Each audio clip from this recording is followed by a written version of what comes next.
Bonjour à tous, on se retrouve aujourd'hui pour une nouvelle vidéo et on se retrouve sur une nouvelle campagne de KDM qui sera une campagne que je n'ai jamais jouée, que je n'ai jamais fait.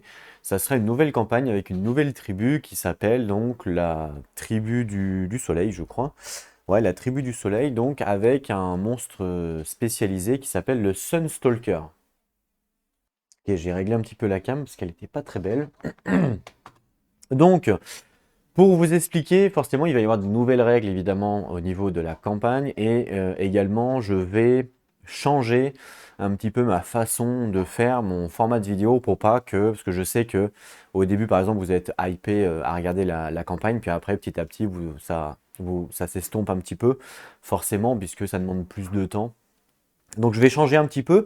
Ce que je vais faire, c'est que je pense que je vais faire les combats, je vais les filmer, tout ça, mais je mettrai une timeline en bas, ce qui va vous permettre en fait de, si vous le souhaitez, de passer les combats directement. Ce qui fait que ceux qui veulent suivre la campagne, vous pourrez suivre la campagne sur une vidéo de 15 minutes. Ce que je vais faire en fait, c'est que je vais filmer standard, enfin je vais faire je vais filmer normalement. Sauf que je mettrai une timeline en bas et à la fin de toutes les vidéos, je vais faire une conclusion de ce qui s'est passé durant la vidéo pendant 15 minutes. Je vais faire une conclusion. D'accord? Ce qui fait que les personnes qui n'ont pas beaucoup de temps, qui ont moins de temps, mais qui veulent quand même suivre la campagne, parce que voilà, il va se passer des choses, tout ça, c'est toujours rigolo. Et ben vous pouvez simplement aller à la conclusion pour voir la conclusion, et comme ça vous pouvez suivre la campagne en 15 minutes, au lieu de la suivre sur des vidéos qui vont durer forcément 1, 2, 3 heures. Ok? Donc ça permet aussi cette possibilité-là. Et ceux qui veulent suivre la campagne en mode standard, c'est-à-dire en suivant les vidéos, ben, vous pouvez suivre les vidéos de normal. Vous n'êtes même pas obligé du coup d'entendre la conclusion puisque vous aurez vu la vidéo. Et ceux qui veulent faire un semi-suivi, si on peut dire ça comme ça, c'est-à-dire que bah, ça les intéresse par exemple de suivre la campagne sur tout ce qui est événement de colonies, parce que c'est là où c'est le plus intéressant en termes de développement de colonies, tout ça, d'événements, tout ça. Et s'ils veulent par exemple pas suivre les combats, bah, vous pouvez les faire justement grâce à la timeline où vous pourrez directement sauter les combats. Voilà, et puis évidemment, je ferai à la rigueur, à chaque phase de colonie, je dirai qu'est-ce qui s'est passé durant le combat. Donc comme ça, ceux qui veulent pas réellement suivre le combat, pardon, eh ben vous aurez un petit résumé en début de colonie. Donc en fait, comme ça donne la possibilité à tout le monde, peu importe, de pouvoir suivre et regarder la campagne. Ceux qui n'ont pas beaucoup de temps, ils ont que 15 minutes par exemple à consacrer une vidéo, ben, vous pouvez le faire avec les conclusions. Ceux qui ont un semi-temps, par exemple, ils n'ont pas 3 heures à consacrer sur une vidéo, mais ils ont peut-être qu'une heure, ben, ils peuvent suivre peut-être que les phases de colonie. Et ceux qui veulent tout voir, eh ben, ils peuvent tout voir. Voilà, voilà. Donc je fais ce format-là pour que vraiment que ça touche un maximum de personnes, que tout le monde puisse y retrouver entre guillemets. Donc là, on va commencer la campagne. Normalement, la campagne dans KDM commence toujours forcément avec l'affrontement du lion dans le prologue. Comme on l'a déjà fait 50 milliards de fois, autant moi je l'ai fait 50 milliards de fois sur mes différentes campagnes. Et sur la chaîne, vous l'avez vu plein de fois. Je ne l'ai pas filmé en fait. Je l'ai simplement joué en mode, j'ai joué de mon côté, mais je l'ai pas forcément filmé. Alors je vais vous expliquer ce qui s'est passé. Mais il s'est rien passé de folichon. On a réussi à tuer le lion et évidemment j'ai fait la technique du plus 1 de force que tout le monde connaît. Vous savez que quand on commence le prologue, il y a un personnage qui lance une pierre pour gagner le plus 1 de force grâce à sa survie. Voilà, donc je l'ai fait bien entendu. Donc là, on a un personnage qui aura plus 1 de force parmi les 4. Mais sinon, le combat s'est plutôt bien déroulé. Il n'y a pas eu de mort, rien. Normal, comme on peut le faire d'habitude. J'ai pas dépensé d'autres pierres que celles pour le plus 1 de force et c'est tout. Il y a quelque chose aussi en plus. C'est le game over que j'ai pris en considération. Hop, donc je vous le mets ici. En fait, il faut savoir que quand on fait des campagnes de KDM, on apprend évidemment, on apprend de nos erreurs et on a la possibilité, quand on fait un game over, après de recommencer avec des petits bonus. Donc moi, comme j'ai pris par rapport à la chaîne, comme on a fait 2 campagnes sur la chaîne, je me suis dit, bon bah, on va partir sur les deux premiers. Ouais, on va partir sur les 2 premiers puisque sur la chaîne on a dû faire 2 campagnes. Je compte pas, ouais, je crois que j'en ai dû faire 2. Je compte pas la première qui était un peu la découverte. Donc voilà, on va dire ça comme ça. Donc là en premier on nous dit, lors de la mise en place de l'affrontement du lion blanc, donc du prologue, c'est ce qui s'est passé, d'accord. On doit placer une carte terrain, donc c'est un cadavre de survivant, sur le combat. Donc ça, c'est en plus. C'est pourquoi? Bah, c'est parce que comme on avait perdu une colonie avant, bah voilà, il y a des restes sur le premier showdown de la nouvelle colonie. Il y a des restes de morts de cadavres. Donc on a la possibilité de le looter. Donc c'est exactement ce que j'ai fait. J'ai mis un Survivor's Corpse donc sur mon board, d'accord? Et je l'ai réussi à le looter avec un personnage. Et de mémoire, j'ai fait 9. Donc ça veut dire qu'il y a un personnage qui a gagné le plus 3 de folie. Et j'ai gagné un Skull Basic Resource. Donc le Skull Basic Resource, il est ici. Voilà, Skull Basic Resource que j'ai pris et que je mets de côté pour la colonie. Voilà, donc ça déjà c'est le premier échelon que l'on avait fait grâce au fait que l'on avait fait des game over. Le deuxième échelon, et c'est ceux qui nous précèdent, c'est-à-dire on nous dit quand les survivants atteignent la colonie, donc c'est un peu le cas là, ils découvrent les traces furtives d'activités humaines antérieures. Donc voilà, c'est un peu ça, c'est les restes en fait d'une ancienne colonie que l'on a perdue. Et on gagne une ressource de base crâne et on augmente la limite de survie de 1. Donc ça, il faut que je récupère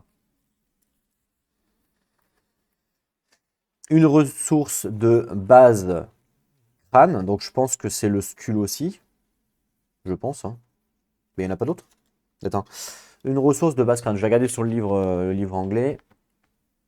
Oui, c'est ça. C'est un skull basic resource. En fait, c'est... Je me suis trompé, c'est sur la... J'ai inversé. En fait, c'est sur cette carte-là, j'ai inversé les deux. Sur cette carte-là, j'avais fait entre 3 et 5 durant le shutdown, donc ce qui me permet de gagner 2 de folie et un rundown basic ressource. Et le skull que j'avais mis de côté, c'est à cause de ça. Voilà, c'était un des deux. Justement, j'avais pas pioché le basic ressource parce que je voulais le faire avec vous, comme les ressources du lion, j'avais pas pioché. Donc voilà. J'ai inversé, il me semblait que le skull j'avais gagné là, mais non, en fait, je l'ai gagné là. Parce que le combat, je l'ai fait évidemment bien avant. Donc voilà. Ça, c'était vraiment pour vous expliquer. Donc là, le skull, c'est grâce à ça. Et en plus, on augmente la limite de survie de 1. Alors normalement, quand on commence comme ça, on a justement une survie de 1. Et bien là, ma survie va passer à 2 directement grâce à mon game over. Du coup, j'ai l'application qui va vous permettre de voir. Je vais l'activer. Si je fais ça, hop là. Vous voyez pas grand-chose. Donc ça ne va pas du tout. Pourquoi d'ailleurs? Je ne sais pas. Je vais mettre en pause, je vais régler ça. Voilà, donc normalement, ça devrait fonctionner. Hop là, voilà. Donc là, vous avez la feuille de colonie, hein, donc c'est par rapport à la tablette. Je vais me servir d'une tablette parce que c'est vrai qu'avec les feuilles, c'est un peu chiant. Faut gommer, machin, voilà, c'est un peu pénible. Donc du coup, je me suis procuré une petite tablette justement de 8 pouces pour pouvoir suivre mes campagnes. Et en plus, j'ai la chance de pouvoir le retransmettre directement sur l'écran. Donc pour vous, c'est beaucoup plus simple aussi et c'est beaucoup plus lisible. Alors si on regarde justement les 4 personnages qui ont débuté l'aventure, donc là c'est la colonie, d'accord? Donc vous pouvez voir ici, hein, comme je vous expliquais, le petit 2 survival, donc on a le plus 1 qui correspond donc justement à ce game over là qu'on a pris en compte, donc celui-là, là, d'accord? Donc celui du livre. Donc on est bien à plus 2 de survie, hein, jusque là il n'y a pas de souci. Et si on regarde les personnages, il y en a un qui doit avoir plus 2, voilà.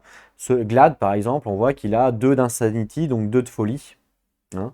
Et donc ça, c'est à cause justement de la carte de terrain. Vu que j'avais fait je sais plus combien, il a gagné plus 2 de folie et un ressource, un basique ressource. Voilà, donc il y a bien un personnage qui a plus 2 de folie, ce qui est normal. Voilà, d'ailleurs c'est celui qui a le plus 1 de force, j'avais fait fouiller effectivement. Donc voilà. Ok, donc ça c'était pour la mise à jour un petit peu de ce qui s'est passé durant le prologue, puis après il n'y a rien de plus forcément. Donc on retourne sur la colonie. Donc là au niveau de la colonie, on débute, donc on revient hein, de notre colonie. Donc là j'ai mis en place les 4 survivants qui étaient partis. Donc si vous voulez savoir un petit peu les prénoms, donc on a Apu, Glad, Mikami et on a Sakan. Alors je vous les présenterai en temps voulu, hein, d'accord? Je vous dirai quelles sont les couleurs prédéfinies. Et puis donc là, donc ils sont revenus ici sur le du machin. Donc Returning Survivor, on avance, là c'est là où ils se font guérir de toutes leurs blessures, donc là il n'y a pas de souci. Ils récupèrent d'ailleurs même un point de survie, puisque le fait de renommer la colonie, ils récupèrent leur point de survie. D'accord. Là on gagne les Endeavor, donc forcément comme ils sont 4 à revenir, et bon on va gagner 4 Endeavor, je vais aller les récupérer. Voilà. Donc Cat Endeavor, je l'ai mis ici. Ok, jusque-là, tout va bien. Pour l'instant, ça, on peut l'enlever. Voilà. Pourquoi c'est aussi haut, ça? Je vais peut-être baisser un petit peu. Voilà. Quand même plus sympa. Au plus près de l'action. On avance. Donc là, on a l'update timeline à faire. D'accord? Donc l'update timeline, normalement, on a donc l'événement à faire, plus donc l'événement qu'on tire au hasard. Plus, donc là, sur la timeline, on a The Pool and the Sun. Donc si on regarde la colonie, je ne sais pas si vous voyez bien, mais ici, on a en 1 là, hop, The Pool and the Sun, vous voyez? Donc le 1 là. Donc ça, c'est ce que l'on doit faire. Mais avant, évidemment, avant de faire ça, il faut que l'on fasse là l'événement. Forcément, la première année, on n'a pas un événement aléatoire, c'est l'événement qui s'appelle First Day. Donc on le connaît, cet événement-là, hein. On nous explique en fait que la colonie se met en place, nanani, nanana. D'accord? Et que l'on doit justement lancer un dé pour savoir le nombre de survivants que l'on commence dans notre partie. Donc là, bah, on va lancer un dé pour savoir qu'est-ce qui se passe. Alors, il faut que je récupère un dé. Ouais, je récupère un dé, très bien. Je vous mets le mode dé sur la caméra. Voilà, professionnel. Et on lance le dé pour savoir combien on a de survivants. Le but, évidemment, c'est de faire un maximum. 8, c'est plutôt pas mal. Alors 8, c'est plutôt pas mal. Et 8, ça nous donne accès... Alors à 7+, on a 10 survivants plus ceux qui reviennent. D'accord? Donc ça veut dire en fait que là, on va avoir une colonie de 10 survivants plus les 4. Les 4. Ok. On va devoir évidemment l'écrire tout ça. Ce que je vais faire, c'est que les 10 survivants, je vais les créer tout de suite. Voilà, je suis à ma boule. Normalement, quand on joue, on ne crée pas les 10 survivants tout de suite. On en crée au fur et à mesure qu'on le souhaite. Moi, ce que je vais faire pour le suivi de la campagne et pour que ce soit plus facile pour moi, comme j'ai assez de figurines, je vais créer les 10 protagonistes de la colonie tout de suite, en plus évidemment des 4. Et je vais leur donner une figurine attitrée. Comme ça, ben, vous pourrez suivre leur évolution tout au long de la campagne. Je trouve ça plus sympa plutôt que de jouer toujours avec les mêmes figues. Même si effectivement les figues ne sont pas représentées par rapport à leur stuff, c'est pas grave, ça va vous donner quand même. Comme ça, vous savez en un seul coup d'œil, quand vous voyez une vidéo, vous cliquez, vous dites ah bah tiens, c'est cette figue là par exemple qui est sur le terrain de jeu, bah vous savez que le combat concerne cette figue là, donc ce personnage là. Si c'est un personnage que vous aimez par exemple, voilà. N'hésitez pas aussi à me donner des commentaires par rapport à tel ou tel personnage, quel serait pour vous, qu'est-ce que vous feriez dans la campagne. Comme ça, je peux prendre en considération ce que vous allez me dire et potentiellement, je peux aussi, entre guillemets, vous faire interagir avec les différents personnages si vous le souhaitez, bien entendu. D'accord? Donc là, ce que je vais faire, comme il y en a 10 à faire, je vais mettre en pause la vidéo. Je vais créer toutes les fiches de personnages, évidemment sur la tablette, hein. Donc toutes les fiches de personnages et je vais prendre toutes les figues. Et ce qu'on fait, on revient et je vous présente la colonie entière, une par une. Je pense que ça peut être sympa de le faire. Je vous présente la colonie entière ensemble, ok? Allez, c'est parti, je mets en pause et on revient tout de suite. Voilà, alors je me suis amusé à récupérer hein, les figurines et à les nommer hein, suivant... alors j'ai un petit peu regardé à quoi ressemblait la figurine et je me suis amusé un petit peu à les nommer. Alors, je vais vous montrer un petit peu. Donc là, c'est les 4 qui étaient déjà là hein, tout à l'heure. Donc ça, là, on a Glad. Alors Glad, il me faisait penser un peu à un gladiateur avec son bouclier. J'aime beaucoup son bouclier. Regardez comme il est sympa. Donc du coup, c'est pour ça que je l'ai appelé Glad. Tout simplement, je ne me suis pas embêté. Une sorte de gladiateur, machin. Donc je me suis dit, je l'ai appelé Glad. Pourquoi j'ai choisi cette figurine-là? Ben, encore une fois, c'est parce que j'adore le bouclier. J'aime beaucoup. Donc voilà pourquoi j'ai pris cette figurine-là. Ensuite, ici, alors vous l'avez peut-être déjà vu, c'est Apu. Alors pourquoi j'ai pris cette figurine-là? Bah, simplement parce que il est un peu torse-poil et pour le premier lion, c'est plutôt pas mal. Et pourquoi Apu? Bah, j'avais pas d'idée. Alors au bout d'un moment, j'ai fait, je sais pas, et voilà, Apu. Tout simplement. Basique, hein, un peu l'âgé de la team. On a une des figurines des mieux peintes pratiquement de ma collection, forcément, parce qu'elle a été peinte par un professionnel. Martin Grandbarbe, pour ceux qui le connaissent. Donc, il faut évidemment lui faire honneur. Donc, j'utilise tout le temps cette figurine-là. C'est une de mes figurines préférées parce qu'elle est extrêmement belle. puis, enfin, vous voyez pas, mais il y a les yeux, il y a les griffures et tout. C'est vraiment impressionnant en termes de peinture. Et je l'ai appelé Sakane.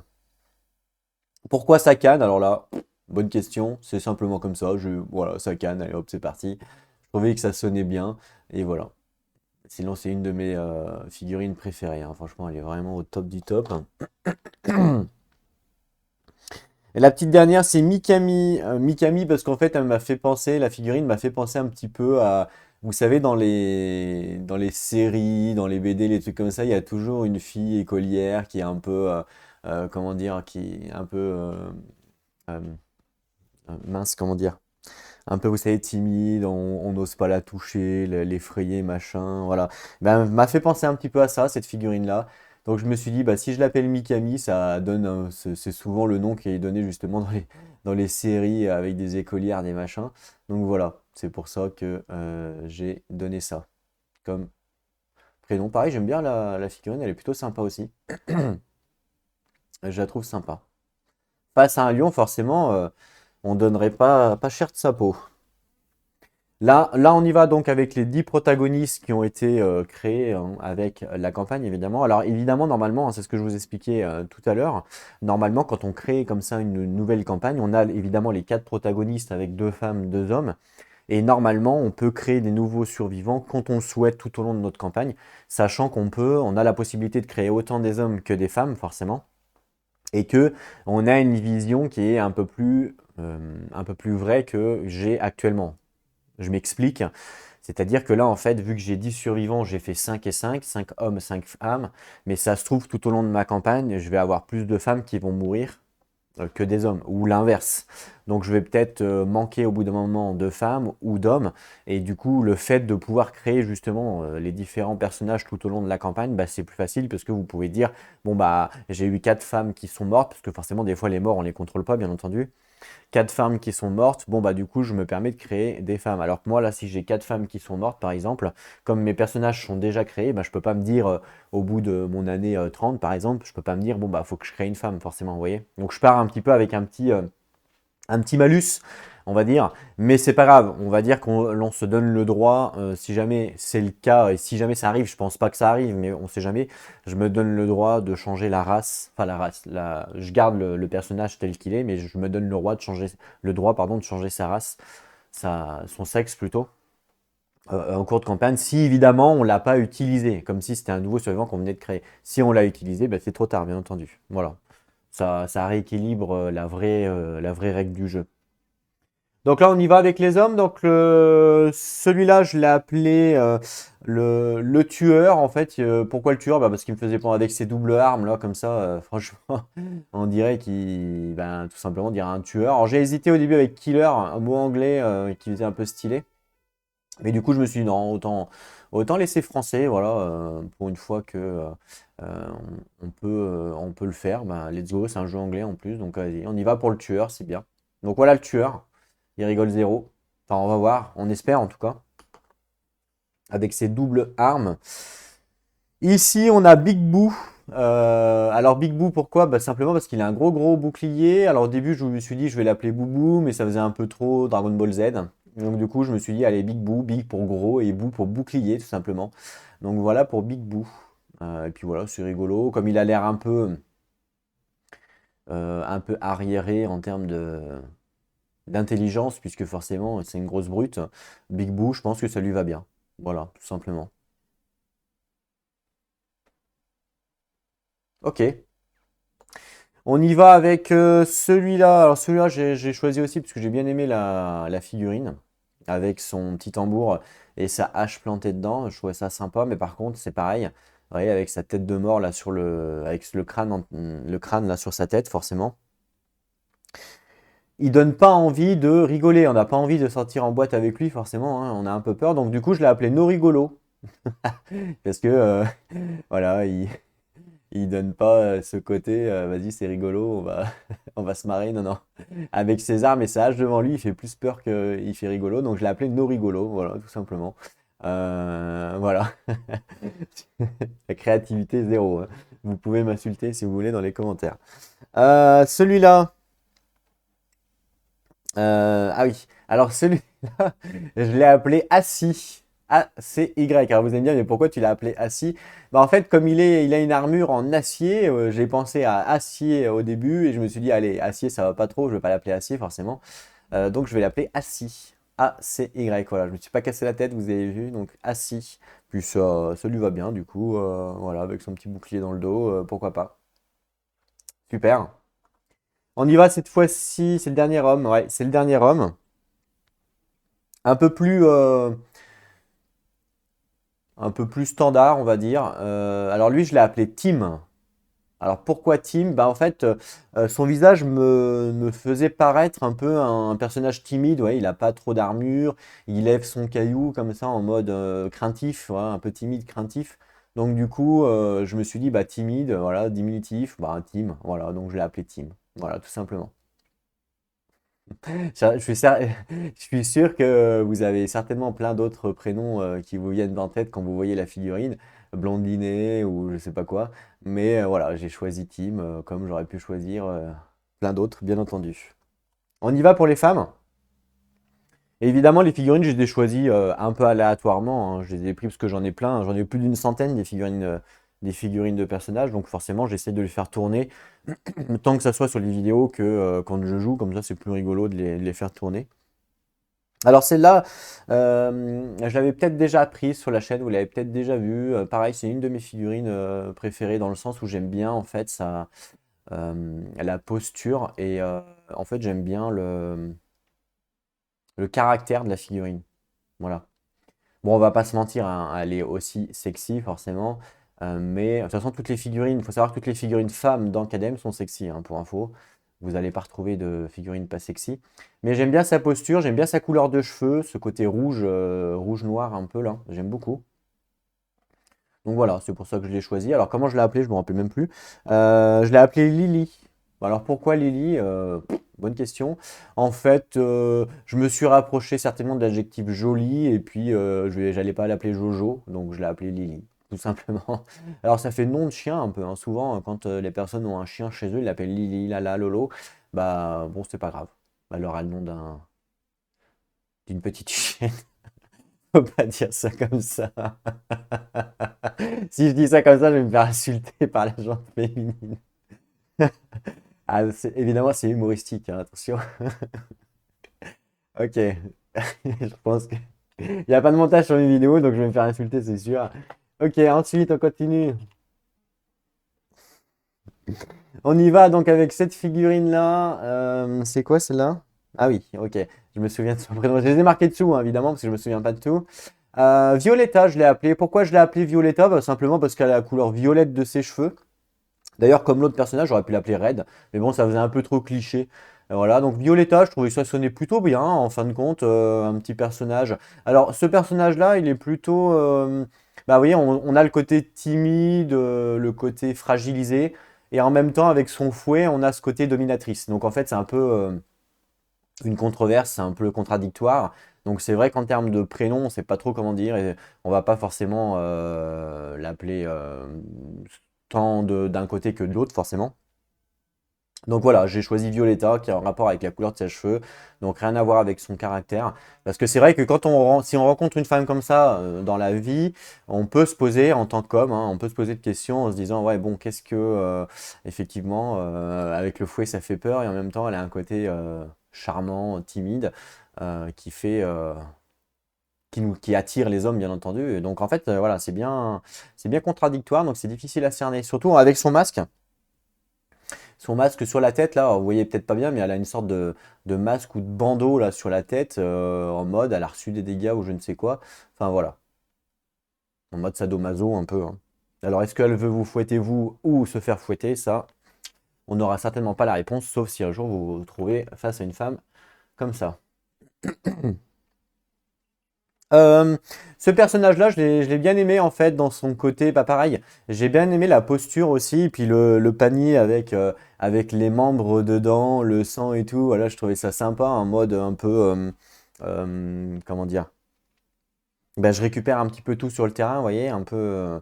un peu comme ça. Donc j'avais pensé au début à Shipper, mais Shipper ça faisait trop d'oral exploratrice, voilà le singe qui veut shipper et tout. Donc du coup je l'ai appelé, parce qu'en fait je pensais à Shipper dans le sens où elle récupère les objets sur le terrain, vu qu'elle récupère un peu les cadavres, voilà, un peu trouvailles, coffre, machin. Donc je l'ai appelé du coup Shippy. Voilà, pas Shipper mais Shippy, ça fait plus féminin. Et j'aime beaucoup la figue.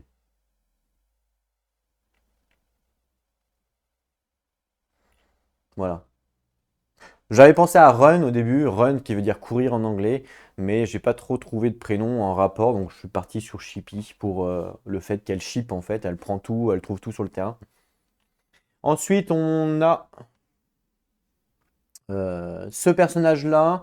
Donc ce personnage-là, je l'ai appelé Mala. Alors Mala, pourquoi? Je sais plus. Ah, si, je sais pourquoi. Je m'en souviens. Ça va pas vous plaire. En fait, je l'ai appelé Mala parce que j'ai pensé à Malice. Parce qu'en fait, vous voyez sa posture, clairement, face à un lion, quand elle se tient comme ça, c'est vraiment pour le chauffer et pour lui dire viens me bouffer. Donc je me suis dit, elle chauffe un peu les personnes. Donc forcément, quelqu'un qui chauffe souvent, c'est quelqu'un qui est très maligne. Donc du coup, j'ai pensé à Malice. Et donc voilà, c'est pour ça que je l'ai appelé Mala, c'est le diminutif un petit peu. Donc voilà, une personne qui aime se montrer, hein. Enfin qui aime se montrer, ouais, c'est ça, hein. De toute façon on voit, elle n'a pas beaucoup de tissu. Donc elle aime se montrer, elle aime justement dire bah vas-y viens me choper, et puis en fin de compte, dès que le lion arrive, et plaf, elle lui fait un coup par derrière. Donc voilà, c'est ce que c'est à Malice. Donc Mala, elle s'appelle.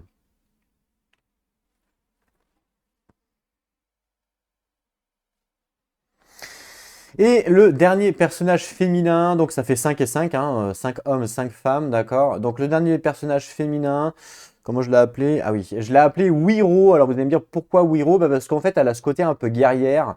Donc j'avais pensé à Warrior. Et forcément pour avoir un diminutif avec Warrior qui fait féminin, c'est pas forcément facile à trouver. Donc j'avais trouvé Wiro, voilà, je pense que ça lui va bien. Avec sa hache et sa grande épée, hein, une sorte d'escalibur dans la main, c'est pareil, ça c'est un personnage qu'il faut pas embêter, hein, clairement. On n'a pas envie de rigoler aussi. Donc Wiro, diminutif de Warrior, c'est pas mal, voilà, en tant que féminin. Donc voilà. Donc voilà pour toutes les personnages de la colonie, hein, je vous les ai tous présentés. Voilà, c'est rigolo d'essayer de se trouver des petits prénoms comme ça en rapport avec la posture de la figurine, tout ça. Alors attention, euh, ne criez pas scandale aux féministes ou autres, hein, c'est vraiment pour rigoler. On est là, entre nous, on se délire. Voilà. Donc ça c'est fait. On continue donc. Donc tous les personnages ont été créés, d'accord? Donc ça, évidemment, on va pouvoir les mettre de côté. Et donc on va pouvoir lire maintenant les événements qui sont liés à la nouvelle campagne. Il faut savoir aussi, alors ça c'est quelque chose que je ne vous ai pas forcément dit, mais il faut savoir que on en a normalement quand on fait une nouvelle campagne, comme dans toutes les campagnes d'ailleurs, on a le lion et on a la chèvre, hein, pour ceux qui connaissent un petit peu KDM. On en a un petit peu marre, en toute honnêteté, d'avoir tout le temps, pardon, excusez-moi, d'avoir tout le temps le lion ou tout le temps la chèvre. Et j'ai décidé de changer pour cette campagne-là. On va partir sur du spidicule qui va remplacer la chèvre. Donc le spidicule, c'est un monstre qu'on n'a jamais vu non plus sur la chaîne. Donc ça nous permettra aussi de le découvrir et d'avoir des renouveaux en termes de gameplay, bien entendu. Et on partira sur le Gorm, donc le Gorm qui remplace le lion, d'accord? Alors normalement, on peut évidemment jouer avec les quatre, hein, lion, chèvre, Gorm et spidicule, mais forcément, on va pas pouvoir, quand on farme un monstre pour avoir son stuff, on peut pas farmer les quatre. Donc nous, on partira sur le Gorm et sur le spidicule. Je vous montrerai en temps voulu à quoi correspond le Gorm et à quoi correspond le spidicule, d'accord? Donc il faut le savoir, je ne vais pas jouer réellement avec les monstres préconisés de la campagne, donc c'est possible que du coup en termes de difficulté, ça soit un petit peu plus difficile que normalement. Sachant qu'il y a une règle dans cette nouvelle campagne, on la verra après, mais on n'a pas le droit de perdre contre une Némésis. C'est un peu la spécialité de la campagne. Normalement, quand on fait une campagne, on a des Némésis qui viennent nous embêter dans notre colonie. Ben là, en fait, ça va être la même chose, mais que tout à la fin de la campagne, pas avant. Donc ça, c'est plutôt sympa. On a le temps de se préparer par rapport aux autres campagnes.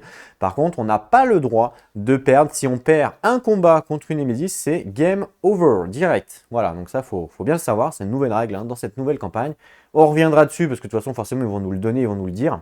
Mais voilà, c'est quelque chose que je voulais dire pour changer, pour avoir des variétés en termes de monstres, tout ça. Comme le lion, on le connaît un peu par cœur, on l'a fait énormément de fois, que ce soit en vidéo ou pas d'ailleurs. Ben, on partira sur du Gorm qu'on connaît un peu moins, beaucoup moins même.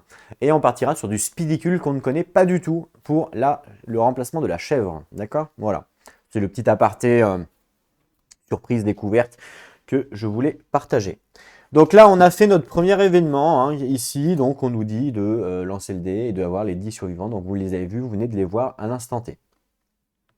Ensuite, on doit faire justement l'événement du bouquin. Alors comme c'est une nouvelle campagne avec un nouveau bouquin, forcément, puisque c'est une extension, hein, c'est le principe, on va avoir justement un nouveau livre avec une nouvelle aventure qui n'est pas la même que l'aventure que l'on retrouve dans la boîte de base. Donc là, la boîte de base, on l'enlève et on va ramener le livre de l'extension. Sachant que j'ai eu quand même, j'ai la chance de posséder toutes les extensions en français. Donc vous allez pouvoir bénéficier de tout en français en fait hein, sur la chaîne. Voilà, merci à quelques personnes qui se reconnaîtront, bien entendu, que je ne citerai pas. Alors, là on a dit qu'on voulait quoi? Ah oui, on voulait le livre de Sunstalker pour l'histoire. Donc Sunstalker, voilà, il est ici, d'accord. Et alors, c'est moi qui ai fait ça, hein, le livre là, j'ai pris découpé, machin. Voilà, c'est des feuilles standards. Hein. C'est pas super super solide. Peut-être qu'à l'avenir, je changerai ma façon de faire. J'avais relié comme ça, mais c'est vrai que c'est pas super super solide. À voir plus tard. Donc le tracker du soleil, donc c'est la traduction du Sunstalker, hein, d'accord. Donc le Sunstalker, c'est la nouvelle campagne et on va jouer donc le peuple du soleil. Ok. Voilà, donc le peuple du soleil. Donc qu'est-ce qu'on nous dit pour cette nouvelle campagne? Alors déjà, on nous donne un petit fluff, comment dire? Un petit texte d'ambiance pour nous expliquer un petit peu qu'est-ce que le tracker de soleil, donc ce qu'ils appellent le Sunstalker. Voilà, traduit en tracker de soleil. Alors je sais pas réellement la vraie traduction si ça correspond bien, mais ouais, pourquoi pas. On nous dit autrefois, le ciel n'avait pas de jour. C'est très spirituel hein, de le dire comme ça. Mais c'est vraiment écrit comme ça dans le livre anglais, hein, pour info. Faut savoir que le créateur du jeu est quand même assez spirituel. Donc voilà. Le ciel n'avait pas de jour. En fait, ça veut dire hein, que bah, il n'y avait pas de soleil, entre guillemets. Il y avait une ombre qui était triste. Elle ne pouvait pas jouer, elle ne pouvait jouer que dans la petite lueur d'une lanterne. En fait, voilà, il y avait une ombre qui était triste et elle ne pouvait jouer que dans une lueur d'une lanterne. Une petite lueur d'une lanterne. Donc l'ombre a trouvé un trou dans le ciel et a décidé de voler assez de lanternes pour combler le trou. Donc elle a volé plein de lanternes pour créer une espèce de lumière en fait, de trucs lumineux. Et elle a mis toutes les lanternes dans le trou, hein, dans l'espace-temps. Je sais pas trop comment ça se passe. Et pour justement combler ça. Cela a mis plusieurs générations à se faire. Donc imaginez-vous le nombre de lanternes qu'elle a mis dedans. Et une fois terminé, l'ombre dormait sous sa grande lumière, rêvant à la façon dont elle pouvait jouer avec justement la lumière. À son réveil, toutes les lumières avaient disparu. Et au centre du trou, le trou céleste, au centre du trou céleste, il y avait une petite entité brillante. Ah, nouvelle création. Ah, et du coup, on nous dit que cette entité brillante avait un trou. Voilà, un soleil, un trou, je raconte. Une bouche, pardon. Un soleil avec une espèce de bouche. Donc une entité avec une bouche. Et on peut la voir, cette entité, on peut la voir en illustration que l'on va voir après. Elle ressemble à ça en fait. Voilà, vous voyez la bouche là avec les trucs tout autour. Donc ça, c'est un peu les lueurs, je pense, de lumière. Et vous voyez la grosse bouche, voilà, the sun, le soleil, donc ça ressemble à ça. Donc ça, c'est ce que a créé cette ombre en mettant un maximum de lumière pendant des générations dans un espèce de trou. Donc du coup, à la suite de ça, l'ombre a nommé la petite chose le soleil, elle l'a appelé The Sun, le soleil, et du coup maintenant elle peut jouer avec le soleil tout le temps avec lui. C'est un peu ce qu'elle voulait au début l'ombre, elle voulait se trouver un ami entre guillemets, donc voilà, elle l'a créé, et maintenant elle peut jouer avec lui. Ok, donc ça c'est un petit peu l'histoire, ce qu'on nous explique, on continue. On nous dit, on nous dit un affrontement avec le Sunstalker permettra d'éprouver la capacité des joueurs à positionner leurs survivants tout en mettant des attaques coordonnées. Donc en fait, on va voir que dans la campagne, on va être promu à justement essayer de faire des attaques coordonnées. Donc ça va rapporter plus de stratégie que normalement. Utilisant leurs propres ombres sera un moyen de renverser le courant de la bataille, parce que vous allez voir que dedans, il y a une nouvelle mécanique justement où on va pouvoir utiliser nos ombres nous-mêmes de nos survivants. Donc ouais, ça va être intéressant. Donc une nouvelle mécanique de jeu, de bataille, de combat si vous préférez. Et les récompenses offrent de nouvelles options d'armes, de longue portée, des nouveaux ensembles d'armure, voilà, plein de choses en fait. Il nous donne plein de choses et voilà. Donc voilà un peu le texte d'ambiance qu'on nous explique, d'accord, donc par rapport à cette campagne-là. Ici, on nous dit le peuple du soleil. On nous dit le peuple du soleil est une nouvelle campagne visant les premiers survivants qui découvrent un mystérieux bassin solaire à la place de la colonie de lanternes. Normalement, dans la boîte de base, on découvre justement, on crée une colonie de lanternes, chacun avec sa lanterne. Et bien là, dans cette colonie-là, c'est pas le cas. Dans cette colonie-là, en fait, les survivants, quand ils reviennent du lion, ils découvrent un bassin, d'accord? Enfin, c'est ce qu'on nous explique. Ils découvrent un bassin solaire. Donc, en fait, c'est un bassin qui est, et au-dessus, il y a le soleil, je pense, qui brille dessus. D'accord? On nous dit, pour jouer une campagne du peuple du soleil, utilisez la nouvelle feuille, machin, machin. Ok, donc ça, c'est fait. Il y a quelques règles à respecter qu'on va lire ensemble. Donc, la campagne du peuple du soleil a les règles suivantes. On nous dit en premier, lorsque vous déclenchez l'événement Intimacy, normalement de la boîte de base, ben là, il ne faut pas le faire, il faut déclencher le nouvel événement Intimacy, justement, de cette histoire-là. D'accord? On nous dit ignorer toutes les règles qui interagissent avec la rencontre Némésis, le veilleur. En fait, il y a un Némésis dans le jeu qui s'appelle le veilleur. Et bien là, il faut ignorer toutes les règles par rapport à lui. Donc on verra quand on le rencontrera à ce moment-là. Pour l'instant, c'est pas le cas. Si on arrive déjà à le rencontrer, évidemment. Pour l'instant, c'est pas le cas, mais si jamais, voilà, si jamais vous posez la question, ça c'est important de le savoir. On doit également retirer une carte dans un des paquets art de combat qui s'appelle la carte meneur. Il faut la retirer, il n'y a pas de meneur dans cette campagne, voilà. Donc là, il va falloir que je la retire, je ne l'ai pas fait, je vais le faire tout de suite. Chose qui est faite. Ensuite, on nous dit, comme l'indique la nouvelle feuille d'enregistrement, d'accord, vous ne déclenchez pas le principe nouvelle vie. Normalement, hein, vous savez qu'on a plusieurs principes comme ça quand on fait une campagne et on doit justement choisir ce que l'on veut débloquer pour nos survivants, bien entendu. Et bien dans cette campagne-là, il n'y aura pas de principe nouvelle vie. C'est-à-dire que quand il y aura un bébé, on ne pourra pas choisir. Normalement, on peut choisir entre deux choses. Comment on les élève, comment on les éduque. Et bien là, on ne pourra pas choisir. On est obligé de prendre. Ils nous disent en fait qu'on ne sera obligé de prendre le truc qui sera indiqué. On nous dit, au lieu de choisir, votre principe de la nouvelle vie sera choisi pour vous quand on va faire l'événement bassin solaire. On va le faire, je crois qu'on le fait juste après, justement. Donc c'est à ce moment-là que ça va être choisi. Ok. On nous dit il n'y a pas non plus d'événement qui est le chevalier encapuchonné. En fait, le chevalier encapuchonné, normalement, c'est un événement qui est dans la boîte de base. Alors, je ne vais pas vous spoiler, bien entendu, pour ceux qui ne savent pas ce que c'est. Par contre, dans cette campagne-là, cet événement-là, il sera remplacé automatiquement par ce qu'ils appellent le tonométrie tranchante. Donc, on verra évidemment à ce moment-là. Mais de toute façon, c'est automatiquement fait sur la feuille de campagne. Donc, on n'a pas à s'en occuper. Ok? Enfin, oui, voilà. Donc ça, c'est quand on possède 8 innovations. D'accord? Normalement, dans la boîte de base, quand on possède 8 innovations, on doit faire le chevalier encapuchonné. Bah là, c'est remplacé par autre chose. Il se passe autre chose que l'on va devoir découvrir. Ici, on a toute une page de nouvelles règles par rapport soit au combat, soit à plein de choses. Donc, par exemple, là, c'est des nouvelles zones. Bon, j'ai lu déjà, mais je ne vais pas forcément vous faire retour. J'en reparlerai quand on aura l'occasion d'en reparler dans un combat. On a la piste solaire, j'aurai aussi l'occasion d'en reparler quand on fera des combats. On a le prismatique. Le prismatique, c'est une nouvelle règle par rapport aux équipements, en fait, où on nous explique qu'il peut y avoir plusieurs couleurs. Par rapport aux affinités, chose qu'on n'avait pas par exemple dans la boîte de base. Là, on nous explique pour les ombres et les serviteurs, c'est ce que je vous ai dit tout à l'heure pendant la campagne, on va avoir les bénéfices du nombre, on va pouvoir attaquer avec, machin. Donc là, ça nous explique un petit peu comment ça fonctionne. On reviendra dessus également durant la campagne.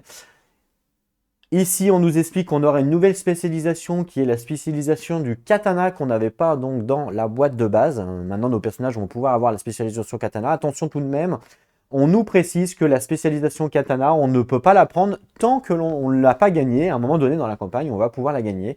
Et tant qu'on ne l'a pas gagnée, on ne va pas pouvoir la prendre. D'accord? Voilà. Donc il va falloir faire quelque chose pour pouvoir la gagner. Ok? Donc normalement, je crois qu'on la gagne quand on a les 8 innovations, justement. Avec le tonométrie, on va pouvoir la gagner après. Donc après, on pourra se spécialiser en katana. Et évidemment, il y aura du nouveau stuff, il y aura plein de choses, hein, forcément. Alors ici, on nous parle du bassin secret. Il y a une nouvelle règle par rapport au bassin secret. Ce qu'on va faire, c'est qu'on va pas lire tout de suite à quoi ça correspond. On va simplement d'abord continuer la campagne, l'aventure. Et quand on aura débloqué le bassin secret, parce qu'on va le débloquer juste après, quand on l'aura débloqué, on reviendra ici pour lire. Comme ça, vous comprendrez plus facilement avec une vision de la carte directement. D'accord? Parce que si là, je vous en parle maintenant, on va rien capter, ça sert à rien. Donc là, maintenant que je vous ai un petit peu parlé de ça, on reviendra évidemment sur les différentes règles en temps voulu. Par contre, on va devoir faire donc l'événement qu'on nous donne sur la feuille, sachant qu'on en a 2 à faire, puisque je vous ai dit que on devait faire le Gorm aussi.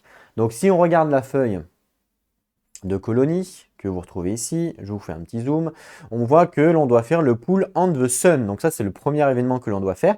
Et en plus de ça, donc je ne l'ai pas forcément noté, chose que je peux faire. En plus ici, donc là en plus, donc plus, ok, on doit faire, comme je rajoute le Gorm et que l'on va combattre le Gorm parce qu'on ne veut pas du lion, on doit faire sur la première année Approaching Storm.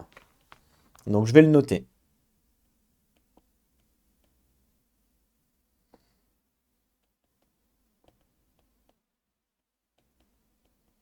Voilà. D'accord? Donc ça, je l'ai noté. Ça, c'est en plus, c'est ce qu'on doit faire cette année. Ça, c'est parce que j'ai rajouté le Gorm et parce que je veux jouer avec le Gorm pour varier un peu les plaisirs du jeu. Et puis, vu qu'on va jouer aussi avec le Spidicule, vu qu'on est en train de modifier, on doit remplacer le Endless Scream parce qu'on va pas jouer avec la chèvre. Cette fois-ci, on ne jouera pas avec la chèvre, malgré le fait qu'on ne l'ait pas vu énormément de fois. En fin de compte, on a beaucoup vu le lion, mais c'est vrai que la chèvre, même, on l'a vu de temps en temps, mais c'est pas, on l'a pas vu ouf. Mais c'est pas grave. Je préfère vous montrer dans cette nouvelle campagne vraiment un nouveau monstre qu'on n'a jamais vu, qu'on n'a jamais joué, ce qui s'appelle le Spidicule. Vous allez voir, il est très rigolo, enfin très rigolo, il fait très peur, et en termes de mécanique, il est très rigolo. Donc du coup, on va barrer ça, parce que ça sera remplacé par Young Rival.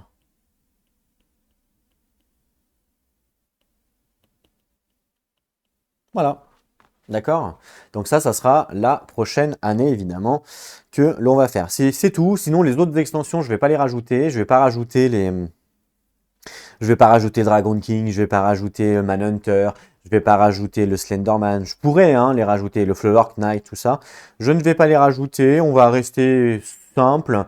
On va rester avec les 2 nouveaux, donc le Gorm et le Spidicule. Et puis après, ça sera standard avec l'oiseau, donc le Phoenix. J'aurais pu rajouter le Flork Knight, c'est un nouveau monstre aussi à combattre qu'on n'a jamais vu aussi sur la chaîne. Mais c'est année 5 d'ailleurs. Année 5, il y a quoi? Ouais, on va pas le mettre comme c'est une nouvelle campagne. Ok, on va rester simple, on va rester comme ça. Et ce que je vous expliquais tout à l'heure, vous avez vu hein, sur la feuille en fait. Donc on va avoir des événements forcément. Et vous voyez à partir de l'année 21, et ben à partir de l'année 21, c'est on rencontre toutes les Némésis. Donc vous voyez, Némésis rencontre, tac, tac, tac, tac, tac. On les rencontre tout à la suite, tout en même temps. Et le but, c'est ce que je vous expliquais tout à l'heure, c'est qu'on n'a pas le droit de perdre un seul combat contre une seule Némésis. Si on perd un seul de ces combats-là, eh c'est game over. Donc le but ultime en fait de cette campagne-là, c'est évidemment arriver jusqu'au bout et essayer de battre tout le monde. D'ailleurs, c'est marqué ici. Vous voyez, game over, la dernière ligne tout en bas. Game over, c'est marqué not victorious against Nemesis. Donc ça veut dire si on n'arrive pas à faire une victoire contre un Nemesis, dans ce cas-là, on se tape un game over. La population qui arrive à 0, on se tape aussi un game over, ça c'est un petit peu logique. Ok? Donc ça, c'est un nouvel événement qui va se produire de cette nouvelle campagne qu'on n'a pas dans les autres campagnes.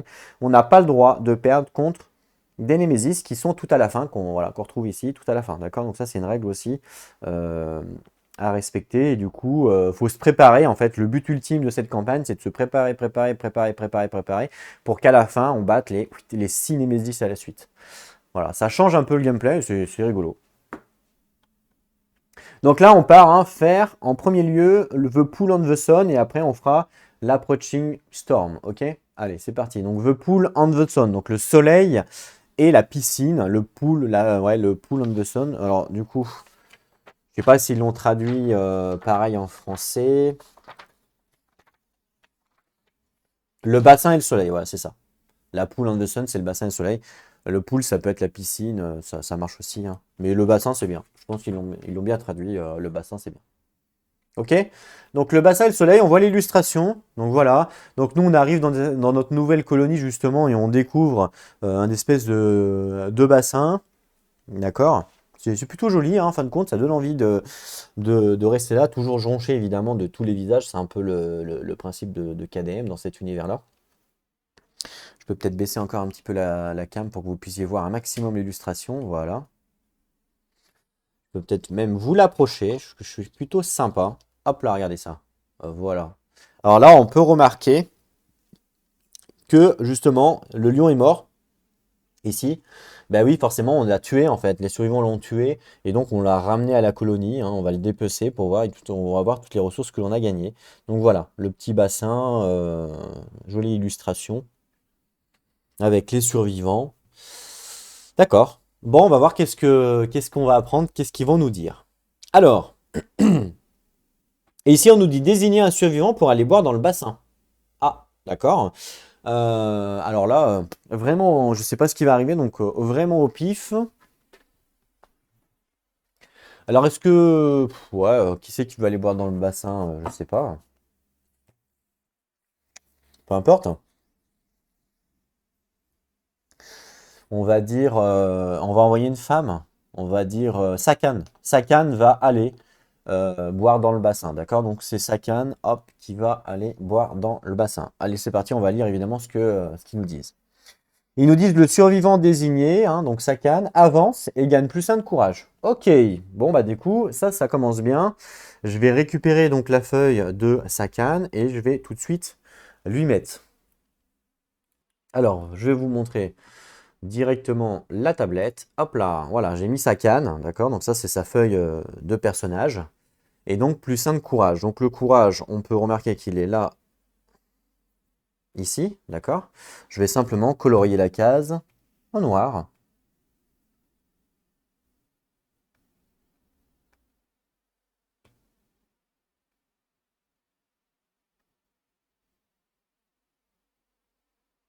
Voilà, ok? Donc, plus 1 de courage, très bien. C'est bien Sakan, hein. Ici, vous voyez, en haut à gauche, hein, il y a le prénom à chaque fois. Vous avez à chaque fois le prénom en haut à gauche du personnage quand vous allez voir une feuille, d'accord?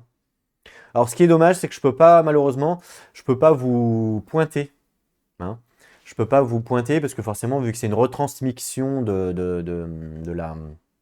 la tablette. Vous voyez, je vais vous montrer. Je peux vous montrer en vrai, il n'y a pas de souci. Donc ici en vrai, voilà. Donc ça, c'est la tablette, d'accord. J'utilise un stylo pour écrire, comme n'importe quel support format papier, d'accord. Sauf que le problème, c'est que je ne peux pas vous montrer, ça ne retransmet pas forcément sur l'enregistrement, donc c'est dommage. Je peux vous montrer par contre comme ça, en disant, bah voilà, le courage, il est ici, par exemple, hein, ok. Et puis, sa canne est ici. Mais c'est vrai que sinon, je ne peux pas trop vous retransmettre. Peut-être si à la rigueur à entourer et puis peut-être à gommer après. Peut-être que je ferai ça dans des circonstances. Pourquoi pas.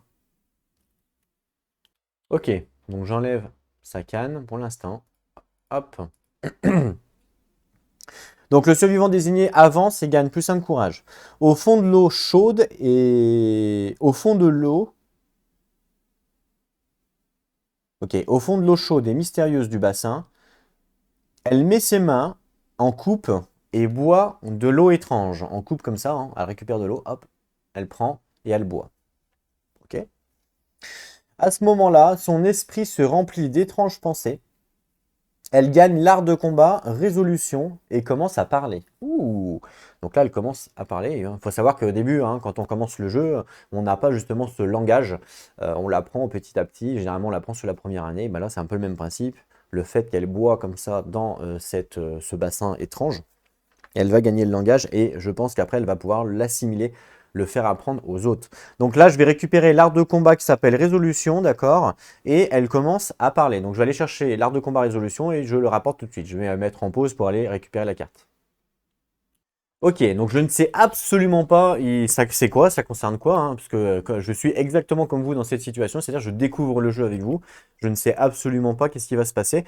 Donc je vous montre la carte Pure Pause, donc c'est bien un art de combat qui est en référence à la campagne, donc ce symbole-là c'est en référence à la campagne, c'est-à-dire que si vous jouez pas cette campagne-là, ben, vous ne pouvez pas gagner cet art de combat bien entendu.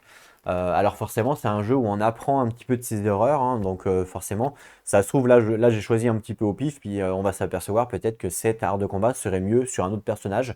Mais évidemment, il faut bien en faire un petit peu aléatoirement au début. Quand on ne connaît pas, forcément, on ne peut pas savoir. Donc je vais vous montrer la carte, puis on va la lire ensemble. Voilà, à quoi elle correspond. Alors, pure pause, c'est un peu, comment dire, comment le traduire? C'est un peu un but, un besoin, une volonté de bien faire, en gros, c'est un peu ça. En anglais, suivant évidemment comment c'est mis dans la phrase, mais là, le mot tout court, ça veut rien dire. Enfin, c'est un but, c'est un truc bizarre. On nous dit,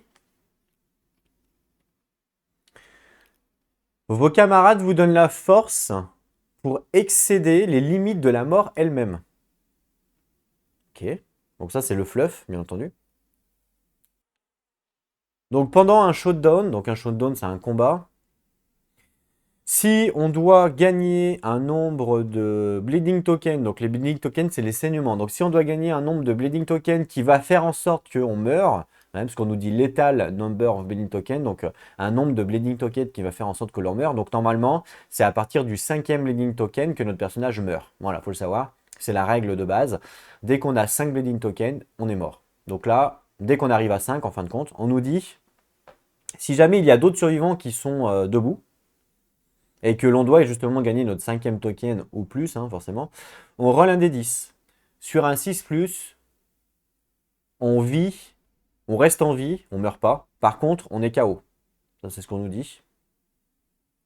On va pas saigner, on va pas saigner jusqu'à mort. On va pas saigner à mort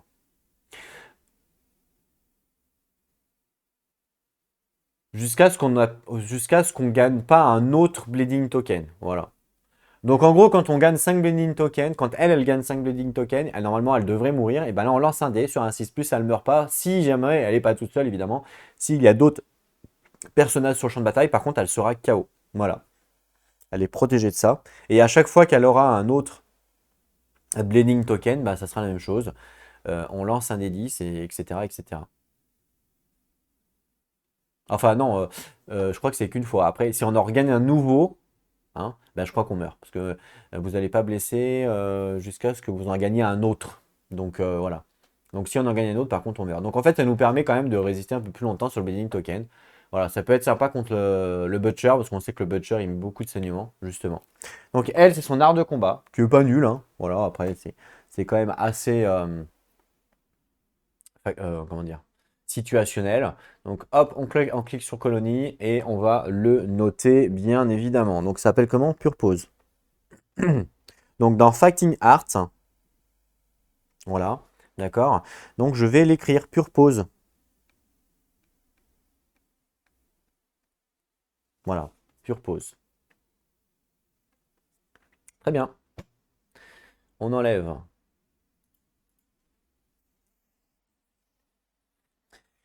On continue. Donc on nous dit votre colonie gagne l'innovation langage, puisqu'on nous a dit en fait qu'elle commençait à parler après. Donc votre colonie gagne l'innovation langage du soleil, gagnez la carte, bien sûr, et on la met face visible, face à nous. Alors la carte, je l'ai mise de côté, elle est ici. Voilà, donc ce qui s'appelle le seul langage. Hein, donc ça, c'est notre première innovation. C'est notre starting innovation en fait. Hein. Alors on va avoir plus un survival limite, donc ça c'est cool, ça va faire 2. Pas 3 même. Donc, je vous montre la carte. Voilà, on apprend à parler le langage de la campagne du soleil. Donc survival limite plus 1, donc là on était à 2. Hein. 1 de base plus 1 grâce au game over plus 1 avec cette carte là, donc ça fait 3. On nous dit que tous les survivants vont gagner l'Emboldem Survival Action. Donc ça c'est une nouvelle action qui n'existe pas dans la boîte de base standard. Donc c'est une nouvelle action qui est liée à la campagne, d'accord, qui s'appelle Embolden. Alors qu'est-ce qu'elle fait cette action Embolden? C'est marqué juste en dessous. On nous dit donc une fois par round, hein, attention, si vous n'avez pas de token de force de plus 1, si on n'en a pas de token, on a le droit de dépenser une action de survie pour justement gagner un token plus 1 de force. Donc c'est quand même assez fort, hein, mine de rien. Par contre, on nous dit attention, si à un moment donné vous êtes KO durant le combat, si vous êtes KO, vous perdez tous vos tokens de moins 1 de force. Voilà. Donc en fait, ça c'est une nouvelle action, une action de survie. Quand on arrive comme ça dans le combat, on a le droit pour une action de survie de gagner un token de force. Voilà. On peut en gagner qu'un, on peut pas. Si vous vous posez la question, est-ce qu'on peut le faire plusieurs fois? Non. Pourquoi? Parce que c'est marqué que si vous n'en avez pas. Donc si on en a un, forcément, on ne peut pas le faire. Donc on peut en gagner qu'un. Voilà, on dépense un point de survie, on gagne plus 1 de force. Si à un moment donné on est KO durant les combats, attention quand même, eh ben on les perd. Donc il faut redépenser une action de survie pour recommencer. Donc c'est bien comme action, voilà. Alors c'est pas forcément noté sur la feuille des personnages, c'est bien dommage. Mais voilà, il faut s'en souvenir, on a cette action-là potentielle une fois par round. On nous explique que justement, donc le langage du soleil, c'est un petit peu la première innovation que l'on va avoir dans notre colonie, d'accord? Et on nous dit que après, à la suite de ça, on va devoir créer justement le nouveau paquet d'innovation. Et comment on le crée? Ben, tout simplement, c'est marqué sur la carte en bas. On doit ajouter toutes les innovations qui sont écrites pour créer en fait notre paquet innovation, d'accord? Donc ça, c'est une des premières innovations que l'on a gagnées. Donc les innovations, on va les mettre ici, ok? Et on doit créer le paquet innovation en ajoutant les cartes qu'on nous dit. Donc on nous dit l'ammonia, le drum, l'owell, la peinture, symposium et and la main du soleil. Donc peintre, drum, symposia, la main du soleil qui est spéciale, une innovation spéciale dans cette campagne. L'ammonia et l'owell. Voilà, donc ça c'est notre deck qu'on mélange. Et si jamais on fait une innovation, ben, on pourra débloquer ça. Je le mets ici, c'est notre deck, ok? Voilà, donc là c'est ce qu'on nous explique ici, créer le paquet d'innovation, ben, c'est ce qu'on vient de faire. Ok, la caméra qui faisait des siennes. Ok, ensuite on nous dit une fois qu'on a fait ça, une fois qu'on a terminé le travail, on va passer à Sous le soleil qui est ici et que l'on va lire ensemble. Alors, on nous dit en contemplant la lumière chaude du ciel, la colonie gagne l'emplacement le soleil. Donc en fait on gagne le soleil qui est ici, the sun. C'est ce que je vous ai montré tout à l'heure quand je vous ai raconté un petit peu l'histoire. Donc voilà, on contemple un petit peu le monde autour de nous, autour du bassin, et on remarque le sun. Évidemment, le sun, il a une bouche, hein, puisque c'est ce que l'ombre nous a indiqué comme truc. Alors, il y a des contraintes, forcément, hein, c'est ce qu'on nous dit. Ici, on nous dit que sur la carte, extreme heat. Alors, extreme heat, ça veut dire quoi? Ça veut dire qu'il fait une chaleur extrême. C'est un petit peu comme si on était dans le désert, il fait une chaleur de malade. 50 degrés, j'en sais rien. Et du coup, tellement qu'il fait chaud, on nous dit, attention, il y a une règle qui n'est pas évidemment dans les autres campagnes, mais là on nous dit, attention, les survivants ne peuvent pas porter de gears qui sont lourds, parce que le fait que les gears soient lourds et de la chaleur, c'est pas compatible, parce que forcément on aura plus chaud. Si on se déplace avec 40 kg sur soi et qu'on se déplace avec 5 kg, c'est pas la même. On va vite s'essouffler, on va suinter de partout, on va avoir chaud, soif, enfin voilà. Donc là, on nous dit que dans cette campagne-là, tous les gears avec le mot-clé heavy, donc lourd, sont interdits à cause de la forte chaleur. D'accord? Donc ça, évidemment, on va falloir s'en rappeler parce que quand nous, on va crafter, on n'aura pas le droit d'utiliser, de les utiliser à cause de la chaleur. Ok? La deuxième règle, je vous en ai déjà parlé, qui s'appelle le supernova. On nous dit attention, si vous subissez une défaite contre une némésis, dans ce cas-là, le soleil clean la colonie. Voilà, il brûle tout le monde si vous préférez. Il tue tout le monde, c'est ce qu'on nous dit. Et du coup, c'est game over. Voilà, donc il faut absolument pas perdre contre une némésis, c'est écrit là. Sinon, le soleil se rebelle. Il veut pas en fait, hein. Il brûle tout le monde, il kill tout le monde et c'est game over. Ok, donc là c'est les deux règles à respecter pour cette campagne qui sont remises ici. Et après, comme dans la boîte de base standard, on a le droit de faire une innovation, même chose comme normal, en dépensant un endeavor plus les trois ressources de base, donc le bone, l'organe et la peau. Et on a le droit de faire une innovation. Attention, c'est une fois par slatement de face comme d'habitude, d'accord? Et pareil que et la même chose aussi que les autres innovations dans les autres campagnes, on a le droit de build grâce avec cette carte, on pourra, si l'on veut souhaite, build one, donc build un seul nouveau lieu, soit le Bonesmith, soit l'Organ Grinder ou soit le Skinnery. On verra ce que l'on fait évidemment pendant le développement de notre colonie, sachant qu'il y en a un pour le stuff, enfin un pour les armures plutôt. Le Skinnery, c'est pour l'armure. Il y en a un pour les armes qui est le Bone Smith. Et il y a l'Organ Grinder qui est plus pour les organes. D'accord? Donc il y en a pour un pour chaque. Un pour les peaux, un pour les os et un pour l'organe. On verra si on débloque les trois ou pas. On verra. Suivant les Endeavor, on en a 4. On verra ce que l'on peut faire ou pas. D'accord? Donc ça c'est la nouvelle feuille de notre nouvelle campagne. Donc que l'on va mettre ici. D'accord? Voilà.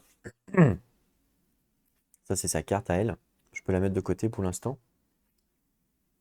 Alors, on nous dit, on va lire évidemment ça.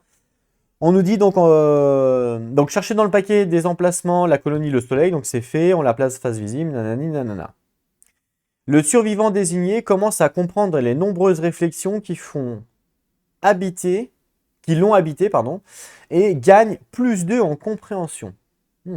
Il décrit à la colonie son rôle de protecteur du soleil et du bassin. Voilà, donc notre amie, Sakan, sera la protectrice du soleil et du bassin. Elle explique aux autres comment on parle, qu'est-ce qu'il faut faire, nanani nana, d'accord. Et donc elle va donner plus de compréhension parce que forcément elle est illuminée un petit peu par tout ça, le fait d'avoir bu l'eau, et du coup forcément elle comprend beaucoup plus de choses dans ce monde que nous on comprend rien parce que c'est un peu flou pour l'instant.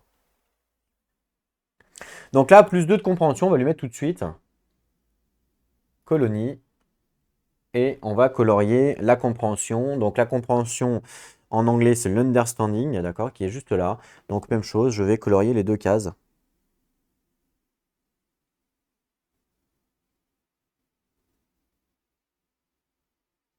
Voilà. Et en fait, dès qu'on arrive à une case noire, pour ceux qui ne connaissent pas, eh ben, il se passe un événement. Dès qu'on arrive à une case noire, d'accord? Donc là, c'est bientôt, c'est dans 1. Dans 1 pour Sakan, évidemment, chaque personnage est différent. Super. On avance. Ensuite, on nous dit donc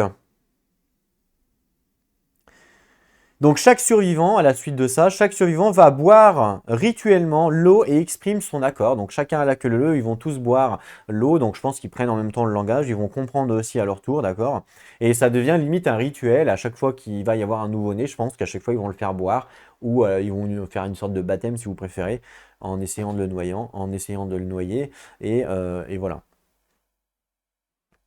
Donc la colonie, elle gagne ce qui suit, du fait que tout le monde boit. On nous dit, on gagne le bassin sacré. Et on va gagner le principe de la nouvelle vie qui s'appelle la survie du plus fort. Le peuple du soleil ne peut pas gagner protéger les jeunes. Voilà, c'est ce que je vous expliquais tout à l'heure dans le début de la vidéo. On est obligé de prendre la survie du plus fort dans cette campagne-là. C'est comme ça. Donc ce que je vais faire, c'est que je vais aller chercher le bassin. Donc ça, c'est un nouveau lieu, entre guillemets, puisqu'on a le soleil d'un côté, forcément on aura le bassin de l'autre. Et je vais aller chercher en même temps la carte de la nouvelle vie, la survie du plus fort. Je reviens tout de suite. Alors, j'avais mis de côté. La survie du plus fort, elle est ici. Donc la survie du plus fort, on la connaît pour ceux qui connaissent, qui suivent un petit peu les autres campagnes, parce que voilà, souvent on a le choix de la prendre ou pas. Bon là, on n'a pas le choix. Donc la survie du plus fort, ça fait quoi? On a une survival limite de plus 1 en plus, encore une fois, d'accord? Très bien. On nous dit quand on va faire un lancer 2 dés sur l'événement Intimacy, on va lancer 2 dés et forcément, on va devoir prendre le résultat le plus bas. Voilà, c'est comme ça. C'est parce qu'on a opté pour une politique dans notre colonie qui est la survie du plus fort. Donc forcément, les bébés qui n'ont pas beaucoup d'espérance de vie, eh ben, ils sont éliminés. D'accord? On nous dit également que tous les currentes, donc tous les personnages actuels et justement tous les nouveaux survivants à venir, donc là moi c'est-à-dire dans ma colonie tout le monde en fait, d'accord, tout le monde, vont forcément gagner plus 1 de force et plus 1 d'évasion. Donc là tout le monde va gagner plus 1 de force, plus 1 d'évasion. En plus de ça, du fait d'avoir choisi la survie du plus fort, on nous donne quelque chose en plus. On nous dit en plus de ça, une fois par vie, tous les survivants auront le droit de faire un reroll, voilà, de faire un reroll sur un événement dans leur vie. ils auront le droit de faire un reroll. Donc ça, c'est très important aussi de le noter et de le savoir. Donc là, tout le monde a +1 de force, +1 d'évasion. Donc ce que je vais faire, c'est que je vais mettre la vidéo en pause. Comme il y a 10 survivants à mettre à jour, donc je vais mettre à jour les 10 survivants, je reviens tout de suite. Pour vous, ça fera une seconde, mais pour moi, ça fera évidemment 5-10 minutes, quoi. Ce que je vais faire, c'est que je vais juste vous montrer pour Sakan avant de partir faire la pause. Comme ça, vous savez de quoi on parle. Donc, +1 de force, d'accord? Donc, vous voyez, hein, sur les personnages, ici, il y a les différents attributs, hein, que ce soit mouvement, force, accuracy, tout ça. Et donc, tout le monde va gagner +1 de force, +1 d'évasion. Donc là, automatiquement, en force, je vais mettre 1. Voilà. 1, par exemple, pour Sakan, d'accord? Et en évasion, 1 également. Voilà, d'accord. Et on a aussi le reroll. Donc ici, on va devoir cocher reroll disponible. Hop, je coche reroll disponible, puisque grâce à ça, on l'a. Et puis, une fois qu'on l'aura utilisé, on faudra cocher à côté reroll UZ, donc reroll utilisé, d'accord? Mais là, c'est pas le cas pour l'instant. Donc là, +1 de force, +1 d'évasion. Donc là, ce que je viens de faire là à Sakan, eh ben, je vais le faire évidemment à tous les autres personnages. Donc là, maintenant, je mets en pause et je reviens tout de suite après. Alors attention, là je suis arrivé sur Glad, alors je voulais vous montrer, je suis en train de le faire. Donc Glad, attention, lui il avait déjà gagné 1 de force grâce justement au premier showdown, d'accord? Donc là du coup lui il aura plus 1 de force mais il aura 2, d'accord? Donc j'efface ça, d'ailleurs je vais effacer ça aussi. Voilà, et donc il aura 2 de force, 2 et 1 d'évasion, et il est une limite de 4, hein, je vous rappelle, puisque on a 1 de base, plus 1 avec le game over, donc ça fait 2, plus 1 avec le langage du Sun, donc ça fait 3, et plus 1 avec la survie du plus fort, donc ça fait 4. Donc on a une limite de survie de 4 actuellement. Ok? Voilà, ça je voulais vous le montrer, parce que comme lui il avait déjà gagné plus 1 de force, je pense que c'était intéressant de vous le montrer. Évidemment, le reroll est disponible également, ok? Voilà. Je remets en pause pour continuer sur les autres. Ok, donc là j'ai fait tous les personnages. Très bien, donc +1 de force, +1 d'évasion et évidemment le reroll. Donc là on a débloqué la survie du plus fort. Donc comme c'est un principe de vie, hein, normalement on en a 4, enfin un peu plus même, on va le mettre ici. Hop, principe de vie, on va le laisser ici. Ok? Ok. On nous dit ensuite,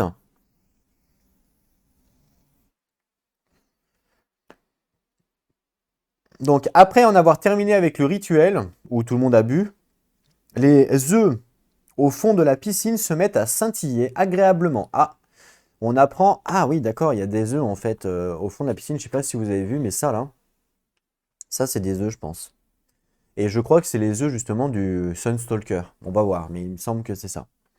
Donc les œufs se mettent à scintiller agréablement. Chaque survivant ressent le besoin de protéger sa colonie. Gagne +1 de courage. Comment ça? Tout le monde gagne +1 de courage, c'est ça? Tout le monde gagne +1 de courage. Ok, donc tout le monde +1 de courage. Donc pareil, je vais mettre en pause, je vais le faire hors vidéo. Voilà. Je vous montre à la rigueur une fois. Bon, je vous le montre pour sa canne. Hop, ok. Donc +1 de courage, hein, vous avez l'habitude maintenant. Vous voyez, le courage, il est là à gauche. D'accord? Et on colorie une case.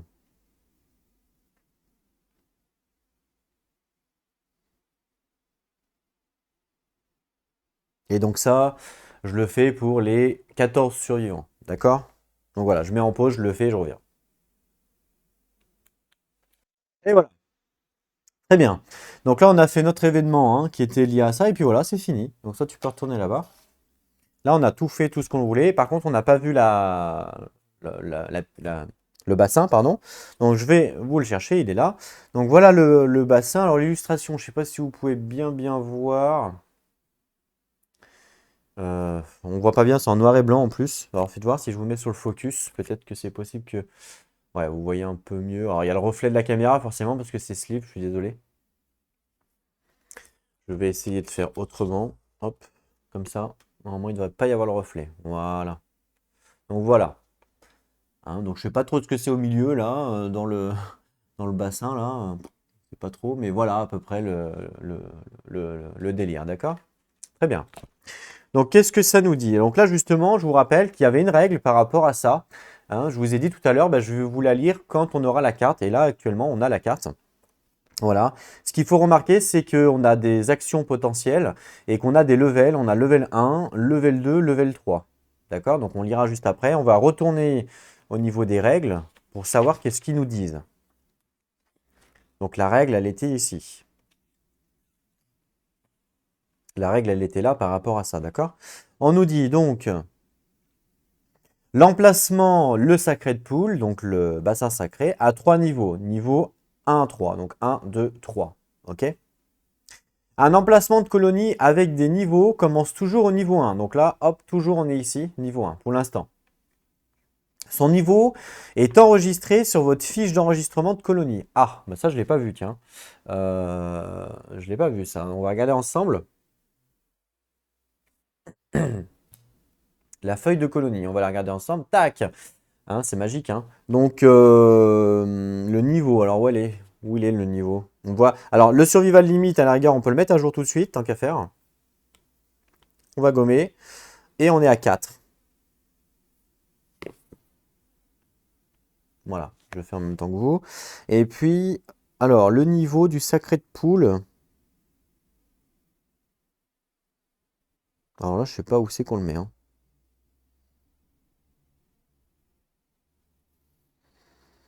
Je sais pas du tout où c'est qu'on le met sur la feuille. Hein, donc, si vous savez, bah, n'hésitez pas à me le dire. Mais... Alors, population. Pour l'instant, on est à 14.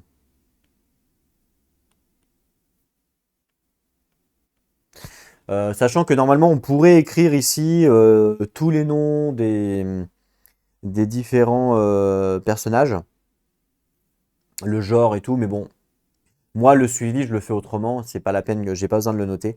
Le suivi, je le fais par personnage à chaque fois. Voilà, je note juste la population. Pour l'instant, on est 14. On a perdu 2 fois le slettement. Ah bah tiens, regardez. On a perdu 2 fois le slettement, le low slettement. Donc là, en fait, en vrai, on serait ici. Donc là, bon, je vais faire des croix pour aller plus vite que de colorier. Mais en vrai, par rapport aux campagnes que l'on a fait, on serait là. Voilà, on en serait là. Et là, on déclencherait un nouveau carré. Voilà. Donc là, on a eu les deux. Les deux. Alors évidemment, vous n'avez pas tout vu, mais il y a beaucoup de campagnes que j'ai fait sur TTS, etc., etc. C'est toutes les campagnes que j'ai jouées, hein, j'en suis au 2e à peu près. Je sais pas où c'est qu'on note le niveau. Nous, on va le noter n'importe où. C'est pas grave. Hein. On va le noter. Alors, je sais pas où c'est qu'il y a une case exprès pour ça. C'est pas grave. Nous, on va le noter à côté, en dessous de la survie. Je pense que ça me paraît bien, d'accord. Donc là, on va noter ben, Sacred Pool niveau 1. Donc là, niveau 1. Niveau 1. Et puis Sacred Pool. Voilà. Ça, on saura. Voilà, Sacred Pool niveau 1. On saura qu'on est niveau 1, ok? Pour l'instant. Très bien. C'est vrai que je sais pas où c'est qu'on le note. Ok. On enlève. Très bien. Et donc, on continue à lire. On nous dit donc...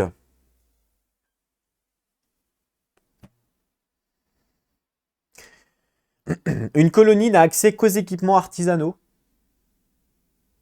aux œuvres et aux règles spéciales jusqu'au niveau actuel de la colonie. Ce qui est logique, hein. Si je suis niveau 1, j'ai accès qu'au niveau 1. Je ne peux pas avoir accès au niveau 2 si je ne suis pas niveau 2. C'est un petit peu logique. Par exemple, une colonie avec un bassin sacré de niveau 2 présente des bénéfices des niveaux 1 et 2, mais pas du 3. Voilà, ok. On a compris, on n'est pas des débiles. Au cours de la campagne, des possibilités d'augmenter le niveau d'un emplacement sont clairement indiquées. Donc quand on nous dira, bah, vous augmentez votre niveau, bon bah voilà, on saura qu'on augmente. Lorsque le niveau d'un emplacement est augmenté, le changement est permanent et enregistré sur la feuille d'enregistrement. Ok. Et ben voilà, c'est tout ce qu'on nous dit. Ouais, donc c'est très simple et on le comprend tout de suite, justement, quand on a la carte sous les yeux. D'accord? Donc là, actuellement, on est niveau 1.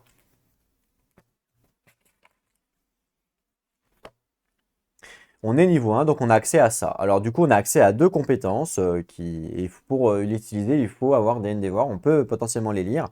L'eau sacrée, donc le Sacred Water. Une fois par slettement phase, donc on a le droit de le faire qu'une seule fois à chaque fois qu'on fait un slettement. D'accord? Le slettement va boire en fait l'huile qui se trouve à la surface du bassin. Vous voyez ça là, une espèce d'une huile en fait qui se trouve à la surface du bassin. Et donc on le boit. Et du coup, qu'est-ce qui se passe? Ben, on a le droit de faire un intimacy. C'est cool, hein? Ce qui veut dire en fait que on a un bébé. Voilà. Donc ça veut dire que c'est beaucoup plus facile dans cette campagne, par exemple, d'avoir des bébés, puisque dans les autres campagnes, il faut faire un événement, un machin, c'est assez compliqué. Et ben là, du coup, juste en dépensant un Endeavor, une fois par slettement, on a la possibilité de faire l'événement Intimacy. Alors peut-être qu'on va le faire, on va voir. Pour l'instant, je vous rappelle que les Endeavor, on en a 4. Hein. 1, 2, 3, 4 pour l'instant. On va voir ce que l'on va faire, hein, parce que je vous rappelle qu'on peut aussi débloquer les autres lieux ici pour le stuff, forcément. Mais en tout cas, on a le droit, si on le souhaite, de faire un événement Intimacy pour avoir des bébés.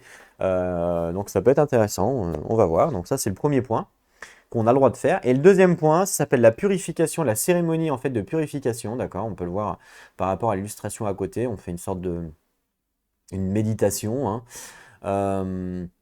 Donc on peut dépenser les Endeavor, on peut dépenser donc les 2 Endeavor ici une fois par vie. Donc ça veut dire que chaque personnage a le droit de le faire qu'une seule fois. Il a le droit de faire qu'une fois une méditation, en gros. Votre body est infusé, c'est-à-dire il est trempé en fait avec de l'eau sacrée, il est purifié. Dans ce cas-là, on doit record list, ça veut dire qu'on doit l'enregistrer sur notre feuille de personnage, comme quoi qu'on a été purifié grâce à l'eau. D'accord? Par contre, on ne va pas pouvoir partir cette année, c'est-à-dire que le personnage qui aura fait ça, qui aura médité, ne pourra pas partir cette année en combat. Et il va gagner la protection à un disorder qui s'appelle la protection.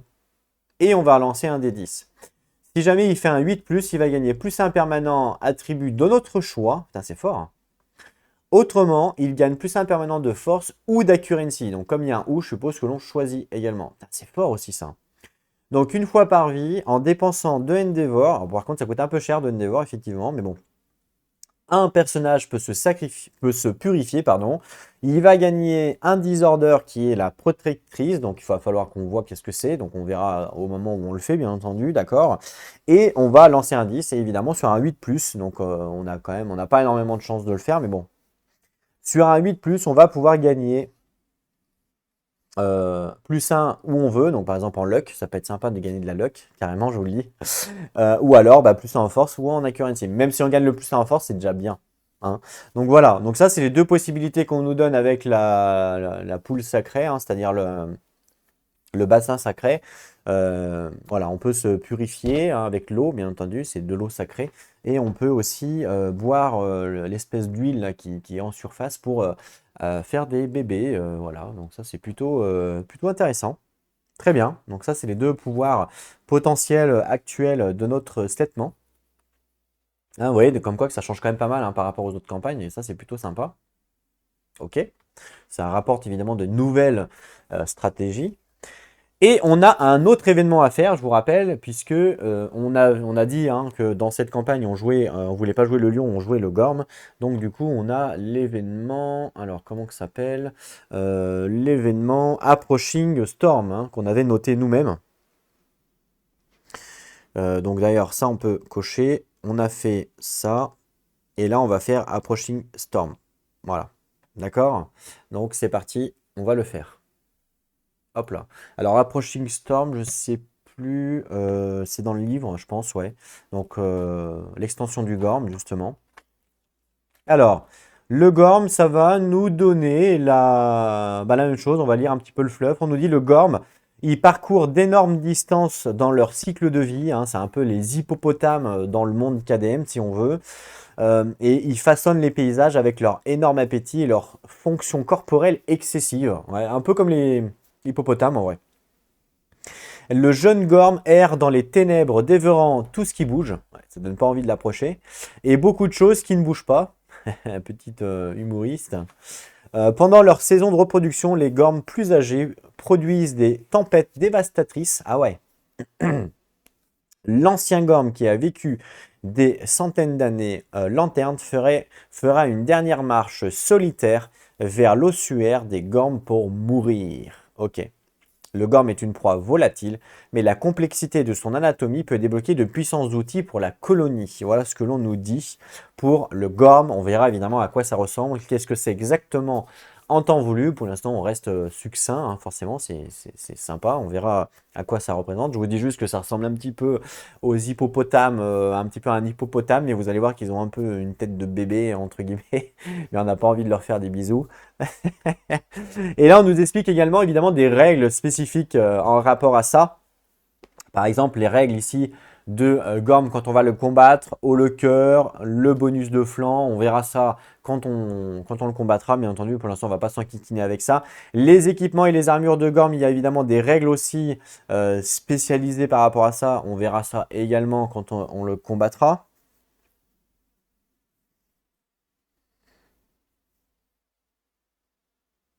Voilà.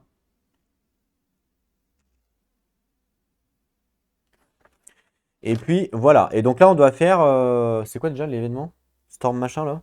Alors Storm machin c'est la Storm Approach, ouais donc la Storm, the Approaching Storm, d'accord? Donc l'Approaching Storm c'est effectivement la tempête qui approche, et donc on vient de nous dire que quand il y avait une tempête, c'est que souvent un Gorm était en phase de reproduction, donc c'est possible qu'à côté de la colonie il y ait un Gorm qui veut se reproduire. On va voir ça. Alors, ben on tourne la page. Et on démarre tout de suite avec cet événement-là. Et donc, je vais vous montrer l'illustration. Voilà, donc là, on voit un survivant qui tient un autre survivant. En fait, je pense qu'ils ont voulu peut-être montrer la tempête, je pense. Voilà, on se retrouve dans ce monde un peu dangereux, forcément. Alors, qu'est-ce qu'on nous dit? Le temps de la colonie s'aggrave. D'accord. On nous dit une lumière apparaît à l'horizon.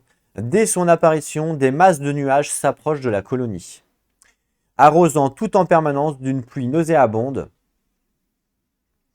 On nous dit qu'il y a des vents brûlants et des périodes d'éclairs stroboscopiques qui ravagent continuellement la colonie. Voilà, ça ne s'arrête pas, c'est vraiment une grosse tempête. Donc, qui laisse les survivants dans des accès de crise d'épileptique. Parce que forcément, à force d'avoir des éclairs, ça fait de la lumière. Et paf, crise épileptique. En plus, ils sont sur les nerfs. Parce que forcément, quand il pleut, on a froid, on n'est pas bien. Voilà. On le voit bien, d'ailleurs, même dans le monde réel. Petit aparté, hein, dès qu'il pleut, par exemple, bah, tout le monde se met à courir. Tout le monde est affolé, entre guillemets. Bah, c'est un peu le même principe. On nous dit vous pouvez maintenant chasser le Gorm, bien entendu, parce que c'est le principe d'avoir ajouté cette extension-là, sinon ça ne sert à rien. Donc vous pouvez chasser le Gorm, bien sûr, ajoutez-le à la liste des proies, ok, bon, on le sait, hein, je n'ai pas besoin forcément de l'ajouter. On ajoute également le climat de Gorm à la prochaine année lanterne des chroniques, donc ça, faut qu'on l'ajoute, nous, actuellement, sur notre feuille. Donc ça, on va le faire tout de suite. Hop là. Donc, évidemment, là, pour l'instant, normalement, en termes de ce qu'ils appellent de quarries, hein, ce que vous pouvez voir là, en fait, ça, c'est les monstres que l'on peut chasser. Ben, nous, on aura le White Lion, mais qu'on ne va pas faire. On aura la possibilité de le faire si on le souhaite, bien entendu, mais on va évidemment essayer je vais marquer plus Gorm. Voilà, on va essayer de se concentrer sur le Gorm, parce que c'est quelque chose qu'on n'a pas forcément vu. Et donc, la prochaine année, ça sera année niveau 2. Hein, parce que là, je vous rappelle qu'on est année niveau 1. D'accord. Donc l'année niveau 2, on a les Young Rival à faire. Et bien là, on va rajouter en plus l'événement qu'ils nous disent. Et on doit rajouter le climat de Gorn. Alors je ne sais pas où c'est que je vais le marquer parce qu'il n'y a pas beaucoup de place. Je vais le marquer en dessous. Donc climat de Gorm. Voilà. Voilà, avec une petite flèche. Climat de Gorm, année numéro 2, d'accord? Ok. Sachant que l'année 1 est terminée. Enfin, est en cours, on va dire. Voilà. Très bien. Hop là. Qu'est-ce qu'on nous dit après?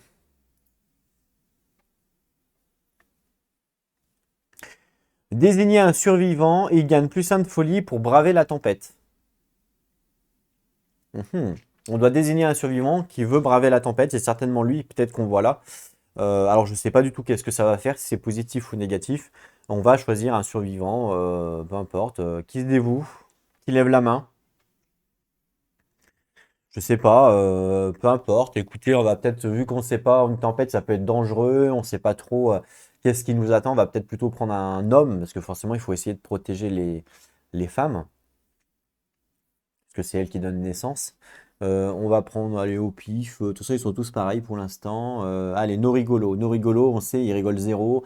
On voit, lui, on sait que la tempête, il lui fait pas peur. Donc Norigolo, hop, il s'approche et il va braver la tempête. Donc du coup, il gagne plus 1 de folie, Norigolo. Ben, je lui mets tout de suite. Je lui prends sa petite feuille de personnage. Hop, je vous le montre.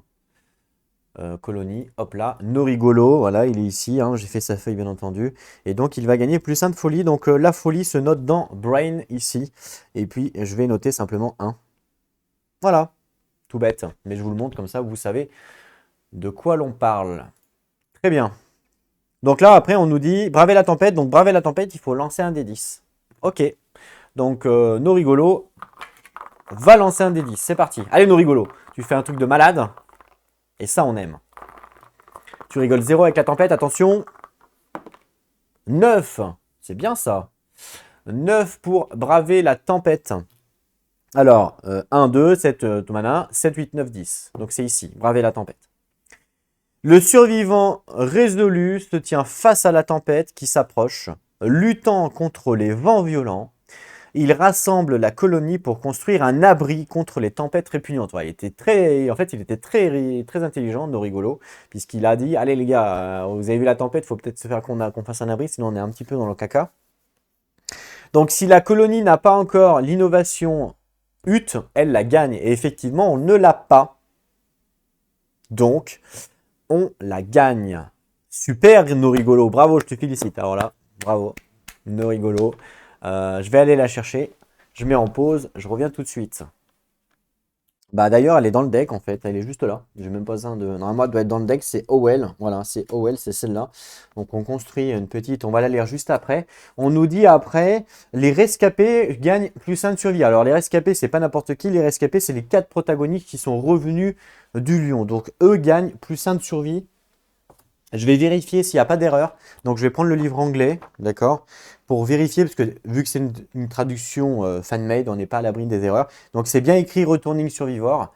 Donc comme c'est bien écrit Returning Survivor gagne plus 1 de survival, effectivement, c'est bien ceux qui reviennent. Voilà, c'était juste une petite vérification.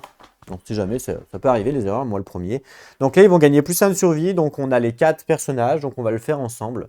Je vous le mets dessus, tac, voilà. Donc en premier... On a ici Glad. Donc Glad va gagner plus 1 de survie. Je vais vous mettre sa fiche tout de suite. Hop. Si je clique là, normalement, ça switch sur la fiche de Glad. OK. Et donc lui, il était à 1 de survie. Forcément, 1 sur 4. Je gomme ça. Et on va passer maintenant à 2 de survie. OK pour Glad. Ensuite, on a Apu.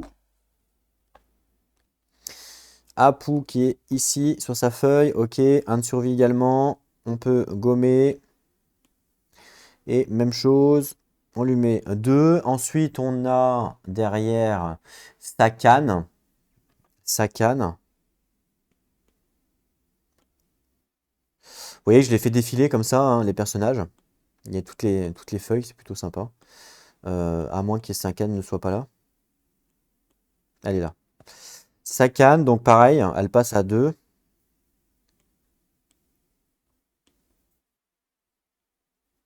OK. Et puis, c'est bien Sakan, je vous montre, hein, OK, c'est bien écrit. Et puis, la dernière personne, c'est Mikami. Alors, Mikami. Mikami ici, même chose, hein, je vous montre, c'est bien elle. Hop, pas de souci, on gomme. Et on se met à 2. Voilà. Hein. Donc c'est fait. Ça demande, ce qui est bien, c'est que ça ne demande pas plus de temps que si je le faisais physiquement avec une feuille. Donc ça va. En plus, vous voyez bien, mieux même qu'avec une feuille. Donc c'est plutôt sympa. Très bien.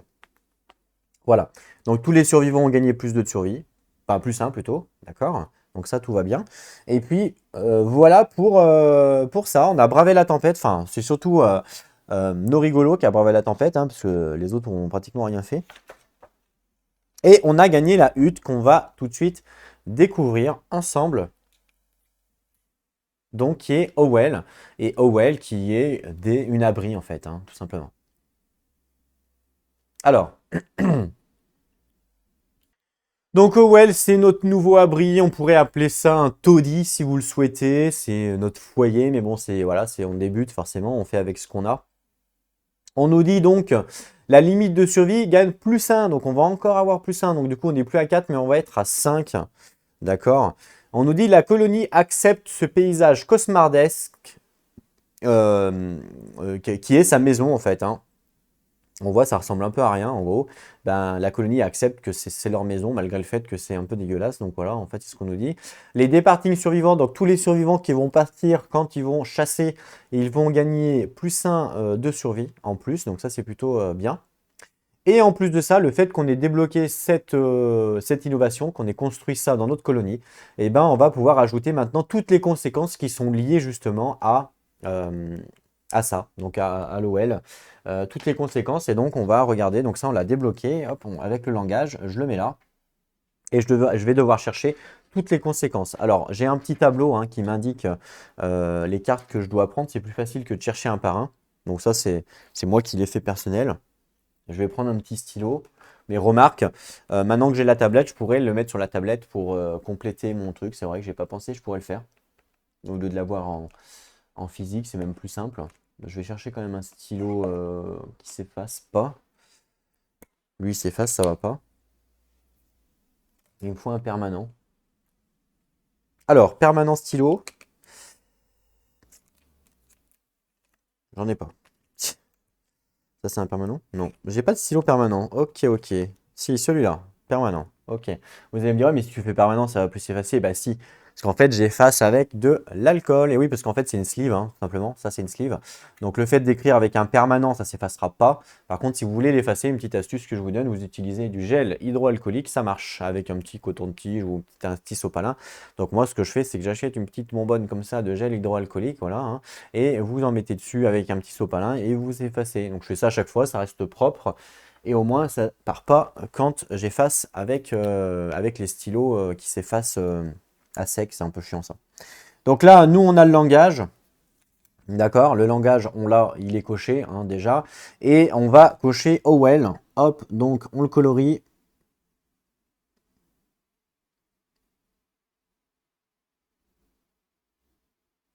Voilà. Bon, le stylo marche plus très bien. Et du coup, vous voyez, alors je sais pas si vous voyez bien, je peux vous le mettre sur le focus à la rigueur. Hop, OWL. Donc OWL nous débloque, donc hein, on suit l'arbre, nous débloque le bed, donc le lit, et nous débloque family, donc la famille, nous débloque, donc il nous débloque celui-là, le Sledman Watch, si jamais on joue avec l'extension, donc là c'est l'extension du Watcher, mais nous on joue pas avec, donc on ne débloque pas. Par contre ça c'est l'extension du Sunstalker, donc ça nous débloque le Shadow Dancing également, c'est-à-dire les,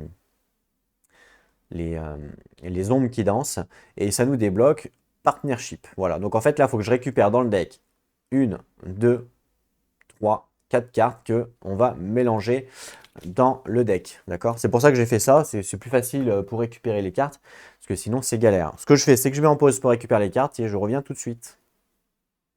Ok, j'ai récupéré donc les 4 cartes. Donc, Shadow Dancing, Family, Partnership et le Bed qu'on mélange à notre deck d'innovation. Hein. C'est quelque chose qu'on va pouvoir débloquer plus tard. Voilà.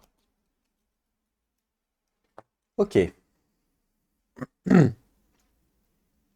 Sachant que, après, en termes de rejouabilité, bien sûr, vous pouvez, si vous le souhaitez, ajouter les extensions comme le Hunter, le Manhunter.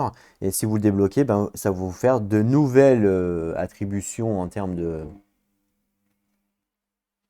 deck. Mais comme là, moi, je joue pas, dans cette campagne-là, je ne le joue pas avec. Je ne l'ajoute pas. Je ne l'ajoute pas, ce qui est normal. J'ajouterai juste ce qui est lié avec le Gorm ou le Spidicule. D'accord? Donc là, voilà, on a fini bah, tout ce qu'on était censé faire. Tous les événements que l'on a fait, on a fini. D'accord?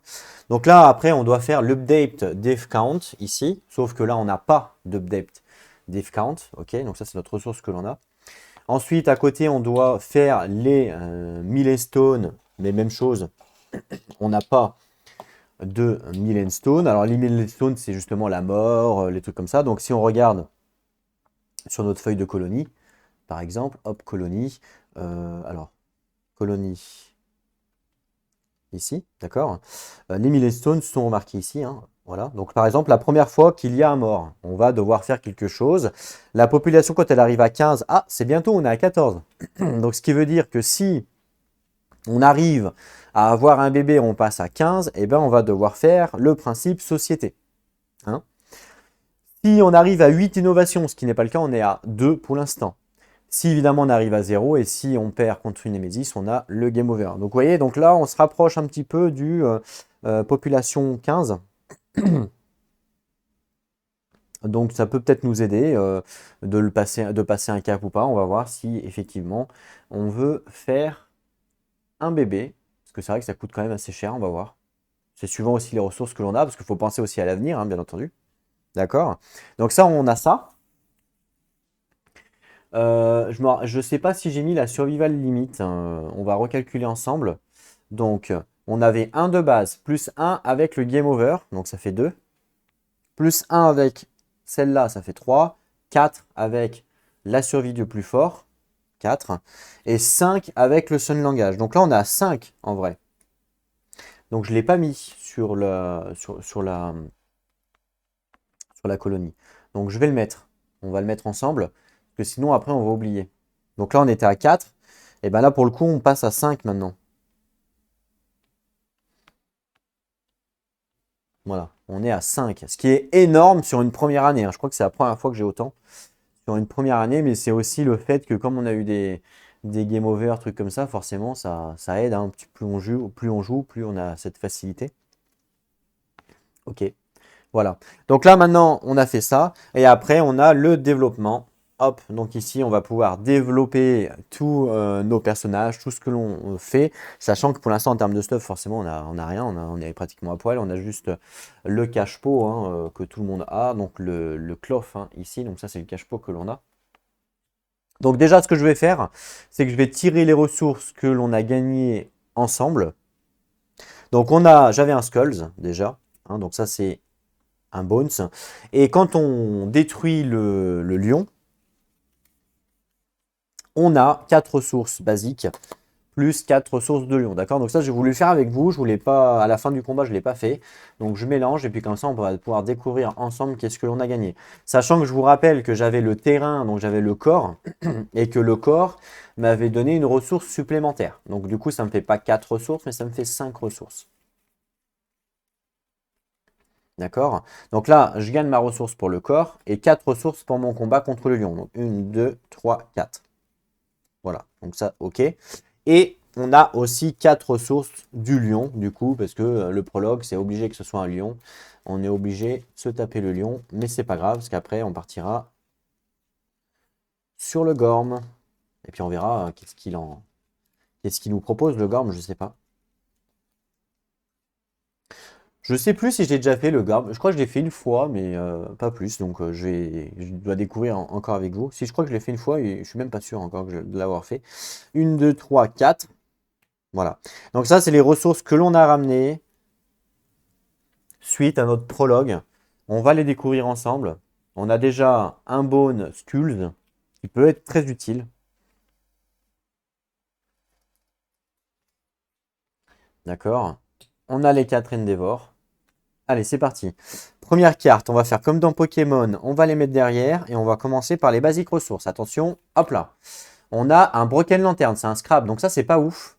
Ça, c'est utile, mais plus tard dans la campagne, pour l'instant, les scraps, on n'en veut surtout pas, surtout en début comme ça de campagne, parce que c'est un peu des cartes qui nous servent à rien pour l'instant. Alors autant plus tard, c'est super utile, autant tout de suite, c'est un peu une carte morte, c'est un peu dommage. Donc là, ça nous sert à rien. Monster Organ, on nous dit que si on le consomme, on peut archiver la carte et on est contracté par un parasite. Il faut archiver tous les gears consommables que l'on a dans notre grille. Et le fait d'avoir un parasite, eh ben, on ne sait pas trop qu'est-ce que ça fait. Ensuite, Perfect Hide. Ouh, une peau parfaite. Alors ça, c'est extrêmement rare. Il n'y en a qu'une dans le deck. Malheureusement, on ne va pas pouvoir bénéficier du fait que ça soit parfait. On va devoir quand même l'utiliser. Parce que comme on n'a pas de stuff au début, forcément, il va falloir se crafter des choses. Donc là, on n'aura pas le choix, on va être obligé de l'utiliser. Et la dernière, ah ben non, deux dernières, une peau standard. Oh, un Love Juice. Alors le Love Juice, c'est pour avoir un bébé, pour faire un Intimacy, donc ça c'est pas mal. Mais pareil, j'aurais préféré avoir une ressource, mais bon, pas grave, on a quand même un Love Juice, je vais mettre là. Et maintenant on a les 4 ressources du lion, donc attention, première ressource, on a un sinew, ça c'est bien, normalement pour faire l'arc du lion, mais comme nous on va pas combattre le lion, on s'en fout, donc c'est un organe. On n'a pas eu de griffe pour l'instant, donc c'est pas ouf. On n'a pas eu de bones, à part celui-là. Un organe consommable, un œil de chat. Une white four, donc une peau. Et une white four, une peau aussi. Donc là, en termes de bone, on est un peu pourri, hein, je vous le dis. C'est-à-dire que en termes d'armes, on n'est pas ouf, quoi. Parce qu'on n'a qu'un bone parmi tout ce que l'on a. Alors on va pouvoir se faire par contre une bonne armure, parce qu'on a une, deux, trois, quatre. On a 4 peaux. Ouais, on a 4 peaux, donc on va pouvoir potentiellement se faire une bonne armure avec les 4 peaux, parce qu'on va tout utiliser de toute façon, vu que le lion on s'en fout. Juste le bone par contre, malheureusement on n'en a qu'un, donc on va pouvoir se crafter qu'une seule arme. Et c'est un peu dommage. Mais bon, c'est comme ça, hein. Heureusement qu'il nous reste des cailloux pour taper le gorme.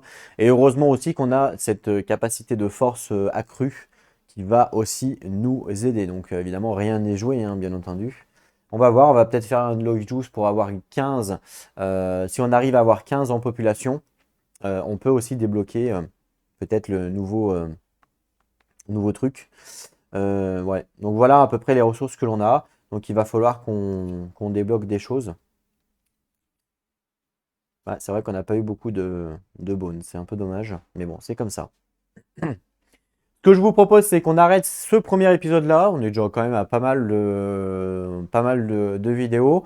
Donc pour tous ceux évidemment qui ont suivi la vidéo en entier, ben, vous pouvez stopper là. Je vais faire un petit résumé pour ceux qui souhaitent suivre la campagne en mode résumé, bien entendu, hein. Il y aura la timeline résumé à la fin.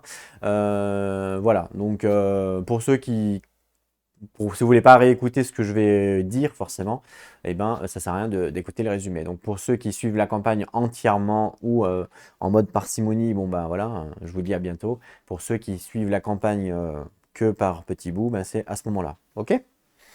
C'est parti, on y va donc pour ce résumé de cette première année. Alors bonjour à tous ceux qui suivent la campagne en mode résumé. On a 15 minutes à partir de maintenant pour vous expliquer un petit peu tout ce qui s'est passé durant cette première année et ce prologue. Tout d'abord, donc on a eu le prologue, on a détruit le lion, un survivant a réussi à gagner +1 de force, donc ça c'est plutôt assez bien, mais bon souvent c'est un peu la stratégie que tout le monde aborde sur cette partie du jeu bien entendu. Et on a donc les 4 protagonistes qui sont revenus en entier sains et saufs avec leur stuff de base. Il nous manque simplement un caillou puisque le caillou a été lancé pour avoir le +1 de force, bien entendu. À la suite de cette rencontre, on a gagné des ressources, les ressources que vous pouvez voir en face de vous. Donc celle-ci, on a eu un peu plus de ressources parce que on a eu en fait des échelons sur le game over, hein. Le game over, hein, pour rappel, c'est à chaque fois qu'on fait une campagne, on a un échelon de game over. Et donc, comme on a eu pas mal de game over, on a eu des bonus. Et un des bonus a fait que on a gagné une ou deux ressources supplémentaires. D'accord? Donc voilà. Elles sont présentes ici, ce qui vous donne un aperçu de ce que l'on a eu. Durant cette première année, on a eu 3 événements. Le premier événement, c'est évidemment la première création de la colonie. On a tiré un dé et on a fait un 8 qui nous a donné en fait la possibilité d'avoir au maximum 10 survivants supplémentaires avec les 4 que l'on a ici. Les 10 survivants supplémentaires, vous pouvez les retrouver à l'arrière ici. Ils ont tous été nommés et tous été présenté durant cette longue vidéo, d'accord? Donc, je vous mettrai à la rigueur une timeline en bas pour ceux qui suivent. Et si vous voulez vraiment voir la présentation des survivants, ça dure pas longtemps et puis c'est rigolo. C'est un petit passage sympathique où on découvre un peu la personnalité des personnages et leur pseudo-prénom. Je vous mettrai une timeline comme ça, même si vous regardez que le résumé, vous pourrez potentiellement aller retrouver ce bout de chemin-là, cliquez dessus hein, sur la timeline en bas dans la description et vous pouvez suivre ça. Et puis après, vous pourrez revenir maintenant là où je vous parle pour reprendre le résumé. Ok, donc là, c'est ce que l'on a fait. Ensuite, le deuxième événement, on a fait donc un événement qui est lié à la nouvelle campagne, hein, donc la nouvelle campagne qui est avec le Sunstalker, où on nous explique en fait que le Sunstalker, à la base, comment il a été créé. Donc c'est une ombre en fait qui était un petit peu seule dans l'univers, dans l'atmosphère, on ne sait pas trop où ça se passe, d'accord, et que à la suite du fait qu'elle a capturé plein de lanternes pendant des décennies, elle a réussi à créer ce qu'ils appellent le soleil qui a une forme de bouche hein, que vous pouvez voir ici, voilà. D'accord, donc ça on nous l'explique durant la campagne, donc c'est assez succinct quand même, mais on nous l'explique, donc c'est ce que je viens de vous dire. Et à la suite de ça, on a un événement donc, qui nous explique que on doit désigner un survivant qui va apprendre le langage justement du soleil. Et donc c'est ce qu'elle fait. On nous dit également qu'avec le soleil, il y a un bassin. Quand on arrive comme ça dans ce nouveau lieu, on découvre un bassin. Et le survivant qui a été désigné peut aller boire dans ce bassin, enfin va boire même dans ce bassin, ce qui fait que ça va lui donner des propriétés un petit peu intellectuelles supérieures aux autres, puisqu'il va découvrir des choses, il va apprendre du savoir, et grâce à ce savoir, il va pouvoir enseigner aux autres. Du fait de ça, tous les survivants eux-mêmes vont créer une sorte de rituel où tout le monde va boire, ce qui vont avoir pour bénéfice justement de débloquer un nouvel système de vie qui va être la survie du plus fort que vous pouvez retrouver ici. Et la survie du plus fort va donner plus 1 de force à tous les survivants et plus 1 d'esquive pour la suite de la campagne, en plus d'avoir évidemment le reroll, d'accord? Donc ça, c'est le gain qu'on a eu en premier lieu, grâce justement au fait d'avoir bu dans le bassin. À la suite de ça, on apprend également que le bassin a plusieurs niveaux, niveau 1, niveau 2, niveau 3, et que forcément, quand on commence la campagne, on est niveau 1, que ça nous donne droit à des capacités. Donc là, les premières capacités de niveau 1 sont inscrites ici. On va avoir la possibilité, si on fait de l'eau sacrée ici avec un Endeavor, de faire des intimacy. Hein. On nous explique en fait qu'à la surface de l'eau et du bassin, il y a une espèce de huile qui remonte et que si quelqu'un la boit, on va pouvoir faire des intimacy. Et la deuxième capacité potentielle, c'est que on va pouvoir, chaque personnage, une fois par vie, donc une fois dans leur vie, vont pouvoir faire une purification grâce à l'eau. Et le fait de faire ça, on va pouvoir du coup gagner des protections, ils vont pouvoir gagner des protections et devenir plus forts grâce à ça. Ok, donc pareil, ça coûte 2 Endeavor pour pouvoir le faire. Donc forcément, dans ce premier événement, on débloque le soleil qui est ici et on débloque le bassin sacré également. On nous explique aussi qu'en termes de règles, attention, il fait tellement chaud à cause du soleil qu'on n'a pas le droit dans la campagne de porter des équipements lourds. C'est interdit. On nous explique aussi que cette campagne-là, en fait, il y a un supernova, c'est ce qu'on explique juste en dessous, c'est-à-dire en fait qu'on va avoir un laps de temps défini dans la campagne pour se préparer à affronter tout un tas de némésis. Donc des némésis, ce sont des monstres, des créatures malsaines qui viennent embêter la colonie normalement dans le jeu de base. Ils viennent nous embêter, à X temps. 4 ans, 8 ans, voilà. Et ben là, ils viennent pas, en fait, donc on a plus de temps pour se préparer. Par contre, ils viennent tout à la fin, ils viennent tous à la fin. Les 6 Némésis viennent à la fin. Et le but ultimate de cette campagne-là, ben, c'est de résister. Dès qu'on perd contre une Némésis, c'est game over. Donc, il faut absolument bien se préparer pour tous les affronter à la fin de la campagne. Donc, c'est ça le but ultime de cette campagne-là, d'accord? Donc, voilà. Donc, c'est super important. C'est un petit peu la différence de cette campagne-là avec les autres campagnes. En parallèle, on a aussi eu un nouvel événement, en fait, parce que je vous explique, comme on a eu beaucoup de lions sur la chaîne, et comme moi j'en ai fait beaucoup, et qu'on a vu aussi beaucoup de chèvres, hein, la chèvre c'est un des monstres que l'on peut chasser dans KDM, et ben je vais les changer dans cette campagne-là pour plus de diversité et plus de spectacle entre guillemets. C'est toujours plus sympa d'avoir des monstres que l'on ne connaît pas. Donc en parallèle, je vais vous mettre à la place du lion le gorm. Donc le gorm, c'est un espèce d'hippopotame, enfin on verra. Et je vais vous mettre le spidicule, d'accord? Donc on a eu aussi un événement qui était lié au gorm. Et l'événement nous explique que voilà, le gorm vit entre guillemets dans le monde et que à chaque fois qu'il a envie de se reproduire, il crée en fait une énorme tempête, qu'il mange un peu tout ce qu'il trouve, tout ce qu'il voit, en gros. Hein, c'est une espèce de gros hippopotame, et que avant sa mort, il se retrouve sur un cimetière, comme un cimetière d'éléphants si vous voulez, et voilà, il va là-bas en gros et il crève là-bas. Donc en gros c'est un peu ça, et on nous dit justement que à la colonie il y a une tempête qui approche, donc certainement un gorme qui est vers la colonie et qui veut essayer de se reproduire, parce qu'on sait que quand il y a des tempêtes, c'est souvent qu'il y a une reproduction. Donc, on a dû désigner donc un survivant qui a été affronté donc cette tempête-là. Et à la suite de ça, le survivant a réussi à convaincre les autres survivants de construire un abri pour justement se protéger contre la tempête. Et c'est exactement ce que l'on a eu ici avec le Owil qu'on a gagné, qui va nous donner évidemment des bonus supplémentaires dans notre campagne. Voilà à peu près tout ce qui s'est passé, et après j'ai arrêté la vidéo ici puisque après on partira sur un nouvel épisode, à savoir qu'est-ce que l'on va crafter et qu'est-ce que l'on va débloquer. Donc voilà entre guillemets le résumé global de ce qui s'est passé, pas grand chose. Il y a eu le combat du monstre, on est revenu, quelques événements, on est 14 dans la colonie, on a gagné des ressources, des pouvoirs supplémentaires, des bonus supplémentaires, le sun c'est important, le bassin, et voilà. Donc voilà pour ceux qui suivent la campagne en mode remasterisé entre guillemets, en mode restreint quoi, on va dire, hein, d'accord?